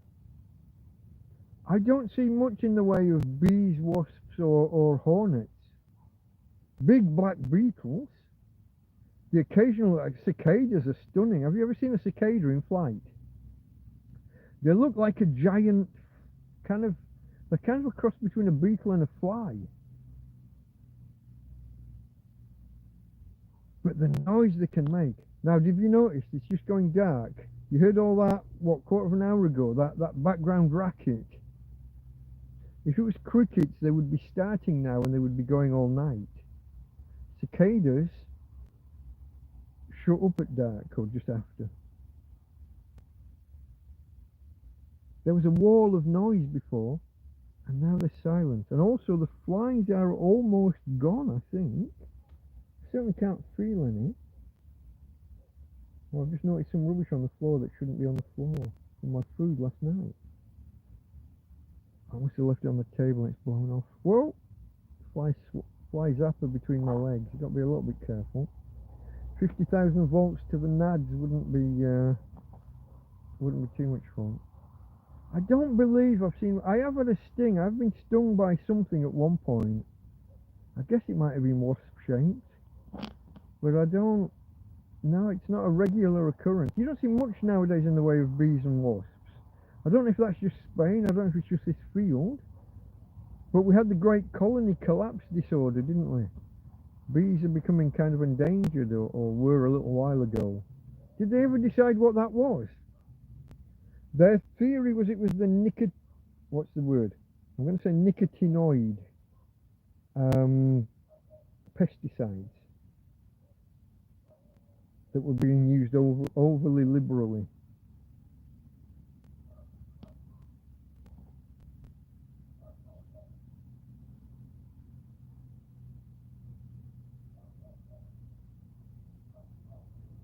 Chippy met a nice wasp the other day. It came in, realised he wasn't a threat, and it buggered off. And it's jumped right down to the bottom. I don't know where.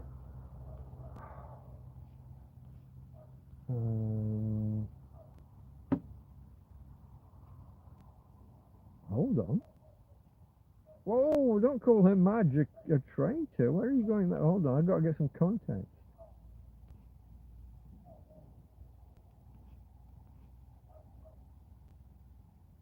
Okay, I'm back where I was with a nice wasp. Timothy says okay. Chippy says he expects he got ritually executed. Okay, Musk saved America over 150 billion straight off with Doge cutting out the shite. I'm not sure about that.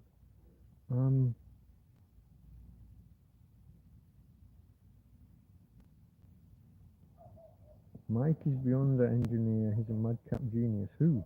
Not me. Tim Timney's angry at the Queen and the current king. I don't know. Diana was a complete and utter. I always felt sorry for Diana. She was a young lass that got involved in things that were always. I've always wondered about the royals and their kids and whether they're natural or not. And this about Harry and Meghan and whether she actually carried the kids or paid surrogates. There's a wild conspiracy theory. But some of the movements that she was doing while supposedly massively pregnant, kind of suspicious. Nights are drawing in. You can definitely tell it. You can feel it and tell it. Yeah. And late at night, it's starting to just get that little edge of coolness I was saying before. Not cold, but at 2 or 3 in the morning and beyond, you can be just the wrong side of comfortable. You were a natural with the fly swatter on your live stream before. Which one when? Well, I just had it put on a side and the flies came to it. I think most of the time. Sunday you zap them real good. Don't know.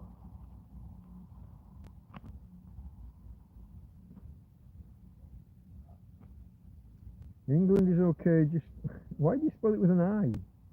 England is okay, just need all the people to say no and reclaim our rights and power. I think it might be too late. I was watching videos today of Paris and Rome and their version of the Lucky Men. Man, the aggression. So the guys in Paris were trying to stab people with the Eiffel Tower models that they were trying to sell. And the guys on the, what do you call the bicycles with 2 seats on the back, and the guy, he was telling them, 2 people go to get on the back of the bike, and he tells them 30 euros to go to the Eiffel Tower, and they say yes. And then they get there, and he said, oh, you didn't read the small print. It was 30 euros each. Nah.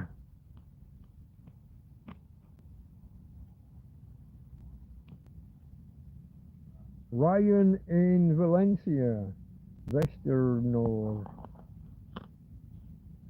Ryan, are you Ryan B?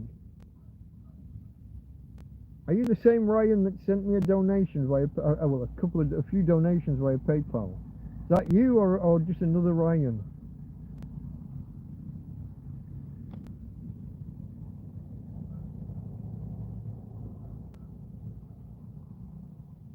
Timothy's lost me. What are caddies or caddies? Mate, drowning out the crickets rubbing. Oh, cicadas. Cicadas. Cicadas are a strange animal. Their mating cycle some of them, they bury their eggs in the ground or in dying trees, I think. And they only hatch, some of them only hatch once every 7 years, and some hatch once every 12 years. Now there's some every year. They're all on a different cycle.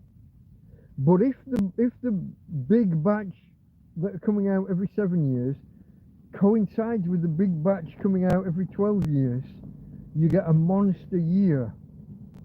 So like every 84th year, I guess, you'll get a deafening, when they coincide and you get in both batches at once. I don't know, but they're like crickets, except it's one of these beetle fly. It's like a big house fly, but kind of beetly with big transparent wings. One of those, there's a bar with 3 tower blocks around it.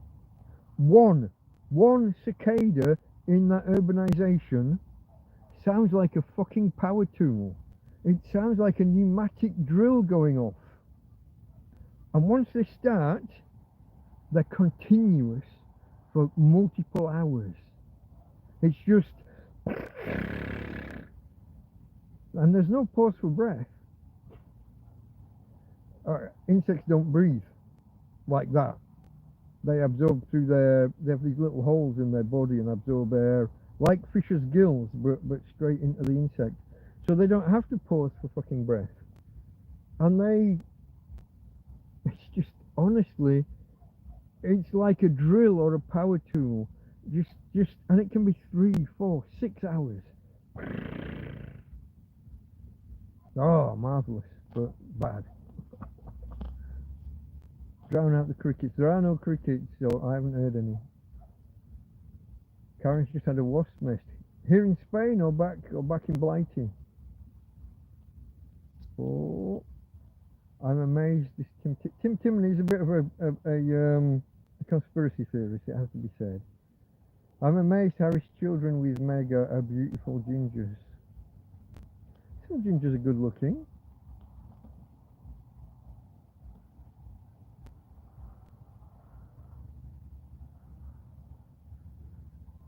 Oh, head of state has always been a synonym for monarch, I think. Well, it's a coverall, isn't it? It covers monarch or president or Tsar or whatever other countries have. Chancellor, Germany, head of state. No, you've had black fellas. I don't know that you'd call them lucky men. The way these guys set up on a tablecloth or a sheet and can just pick everything up and run. Like Del Boy and Rodney, except Del Boy and Rodney wouldn't be thinking to stab you if you walked past. If you were at a tourist hotspot like the Eiffel Tower, you wouldn't get 20 guys coming up telling you not to video and threatening to stab you, throwing dead pigeons at you, throwing mud at you. One guy was reaching in, it had rained over, there's a pool of water by a tree, and he reached into the mud and started throwing that about.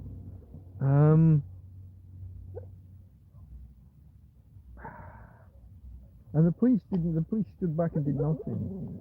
Most ineffectual.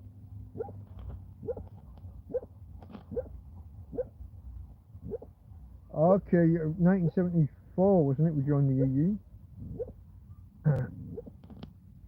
If that's where you're going with it. Tina. Cicadas. Fascinating knowledge. They're very noisy while they go, but they stop as soon as it goes dark. They're far more polite than the crickets. Tina, what's your problem? It's just a bus. It's a bus. Oh, there's people coming past. No, Tina, not a problem. Not Tina's problem. Tina's okay. Tina's okay. Daddy's okay. We're all okay. Relax. Relax. You won't believe it, but both. You've had wasps in the UK and in Spain. A nest. That's not good. Mr. S. I shall try and pronounce. I assume this is a name. Mr. Shirafja. But I might be assuming too much there, and you never do clarify for me. Mr. S. Giraffe. That's where we tend to go with it. The wrong side of comfortable, nights drawing in. What they did to our country, a shame and a sin. Oh, he's a poet and he knew it, and he knew it. Whoa, all gins are good looking. I wasn't being sarcastic, brainwashed. I'm taking it that you're a redhead before you lost it, Tim Timony.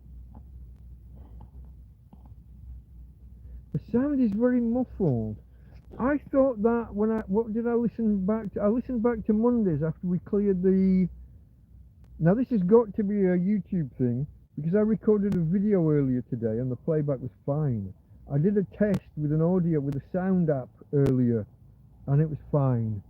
But yeah, I noticed the one on Monday sounded like I was underwater, even after I'd cleared the, like the crackling. The builder killed it with a fly spray and a lighter. Wow. Jack attacks in the house with a link to something, I don't know what.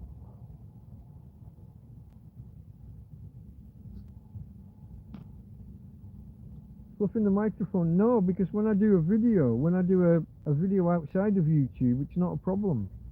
I just said I did a video earlier today, which sounded okay to me on playback, and I did a sound recorder, a voice recorder test. So if there's a problem, it's the YouTube app. Got to be.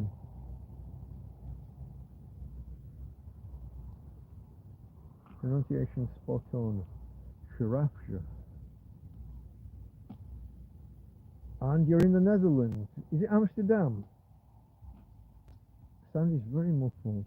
I'm going to see what I can do about it, folks, but I don't think I can. I tried blowing into every orifice at the bottom end here earlier, but it didn't seem necessary because I was aware of it when I watched, I think it was Mondays back. I don't think I've watched Sundays yet. I don't know why I started watching part 2 and not part 1. I think I was wanting to edit something or maybe add a pinned comment, I'm not sure. And you know me, once I start watching me, I can't stop. I'm fascinated by this guy. I don't recognise him.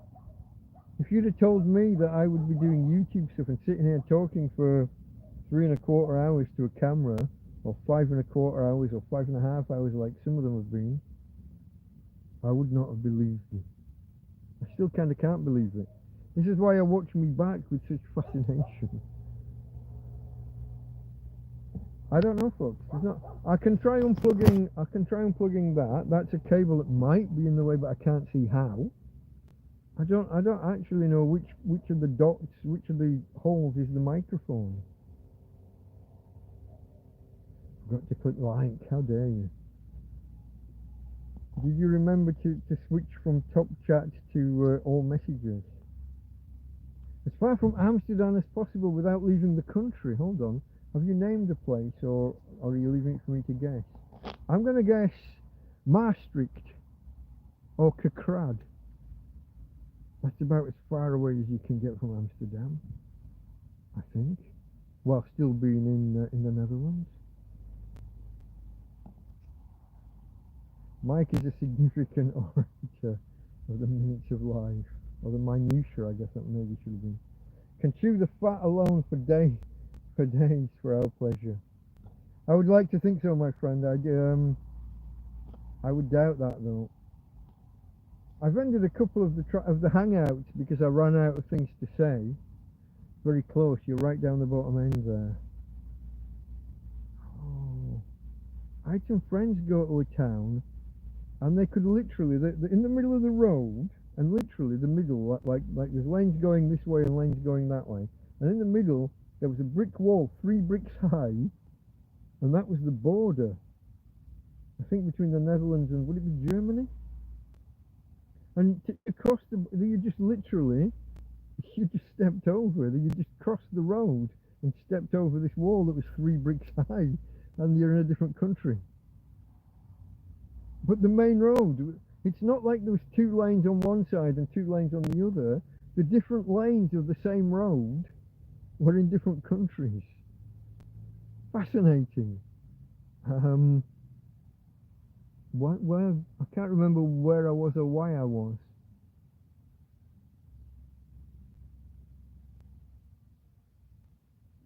I'm not sure. Isn't that weird? That I've been somewhere that's got this fascinating angle like that and I can't remember where or why. Don't know, folks. That's what happens as you get old. I think I've caught up. Oh, the link to Scruff Dog. When is it? Hold on, where are we for time? What time's he starting?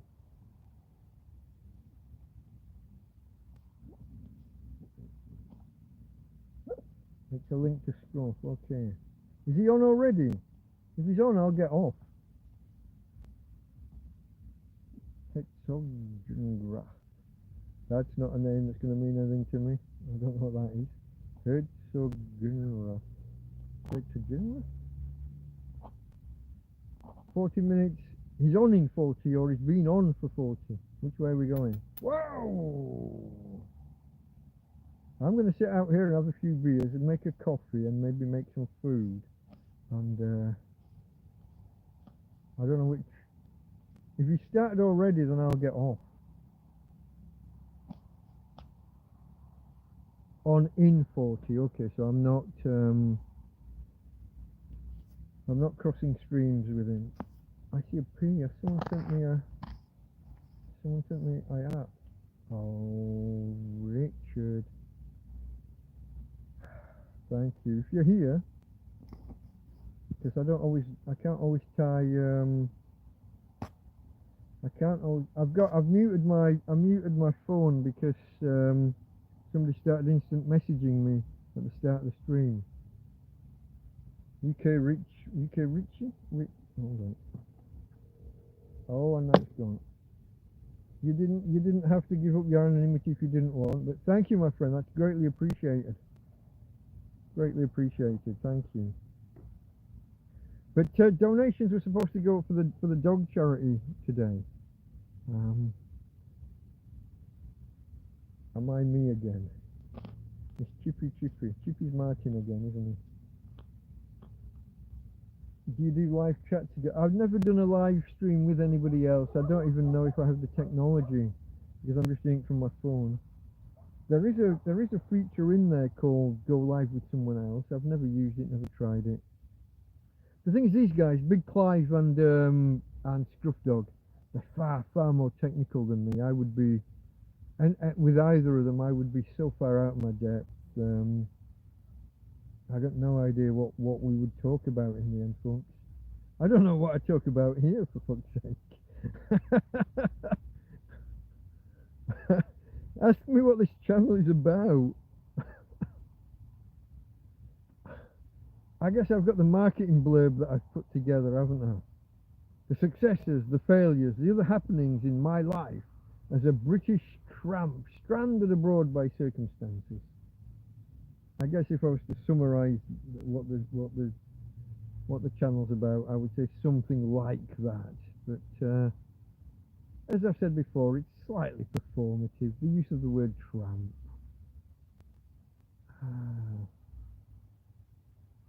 Then again, you have to. You're in front of an audience, so you have to kind of perform slightly. You have to have something to say. There has to be an angle. There has to be a hook.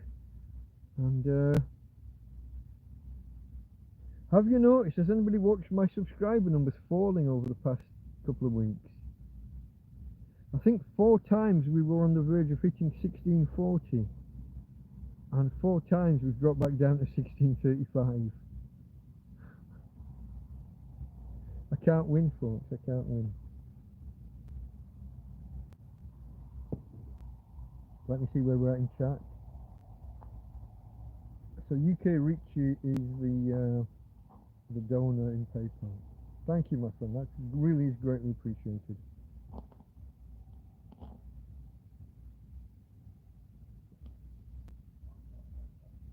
get sausages on. I haven't got any. I don't think I've got any meat at the minute. I said the other day about, if you were here, I think you were, about how I used my, what do I call them, hobo hot dogs. Sausages straight out of the tin into a slice of white bread, mustard down one side and ketchup down the other. And I ate 3 and was full. Gave one of the sausages to the dog, kept the other 4 sausages for the next day, and at lunchtime, I thought it would have been breakfast, but at lunchtime just did the same again. Those are my hobo hot dogs. No warming them up, no frying them, didn't do any onions, didn't out of the tin into the bread. Not even a hot dog bun. And I can't go shopping. I should cook some bread, guys. Bake. You don't cook bread, you bake bread. I should bake some bread, really. Even if it would be flat breads would be the easiest. If I make not a dough, but like a liquid bread in a cola bottle kind of thing, and just, it's like making pancakes. Pour a wet dough into the pan. No oil, just into the hot pan. Like making well, any other flat bread you want to name. I could do that. One of the biggest regrets of when the police stole all my stuff that time, I had a big box, one of those big plastic box, full almost entirely of flour. There must have been fucking 30 kilograms. There were multiple 5-kilogram bags, and all the rest would have been 2s and 1s. Boxes of different types of flour.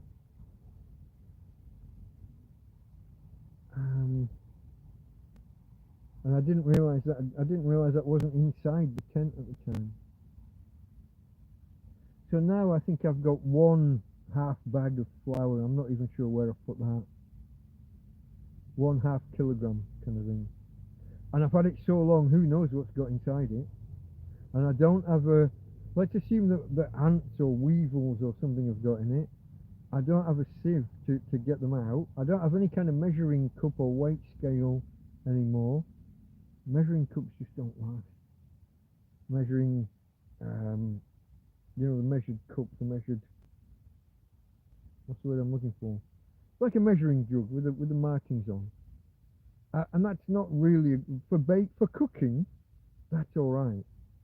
But for baking, you need to be a lot more precise. And you need to sift your flour and get the air in and any lumps out and any insects out. That was the original purpose of sifting flour, to remove the weevils. Yeah, I don't know, folks. There's lots of things. I do own a set of weight scales, but they'll be 1.5 kilometers that way at a house of someone who's no longer my friend. And it's been 3 years, and literally can't hear you now. Hold on.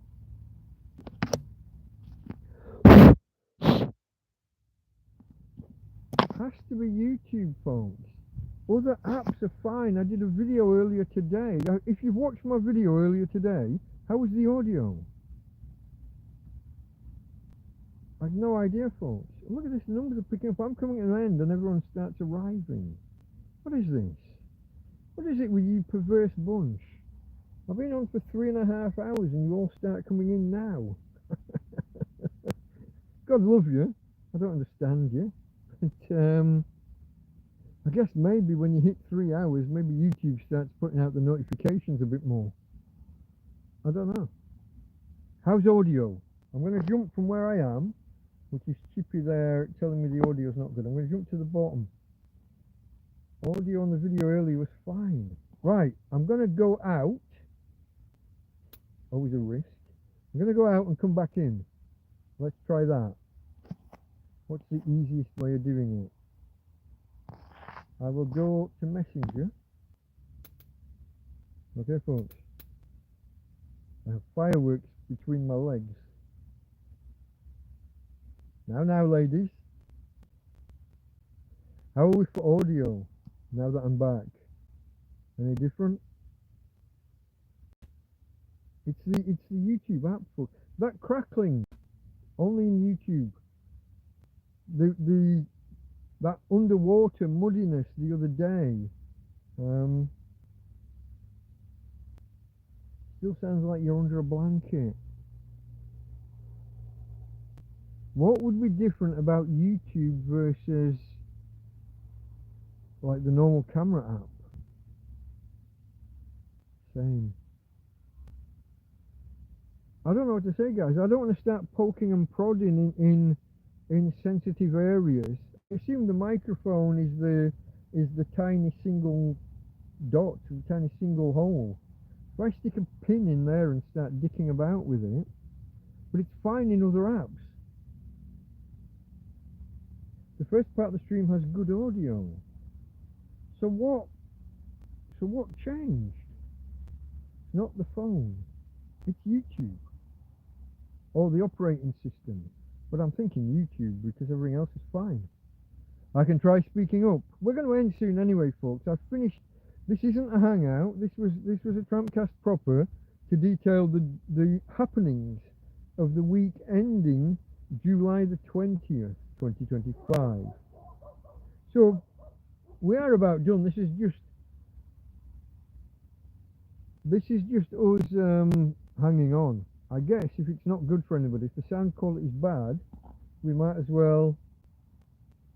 Sounds like too much bass, not enough treble. I haven't got any kind of audio mixer or adjuster or equalizer. There's no software for dicking about with things on here. I guess we'll have to call it quits then, folks. I'm going to go across to. I'm going to put a kettle on, make some coffee and maybe a pan of either soupy rice or soupy pasta. Oh, I was going to do I'm going to do a flavoured mashed potato, aren't I? That's what I decided. I'm going to do that, and then now it's crackling. Well, we're out of here, folks. Anyway, so I guess I'll try and do this. We'll try and I'll say cheers. Cheers to all of you, especially the ones that hit the thumbs up.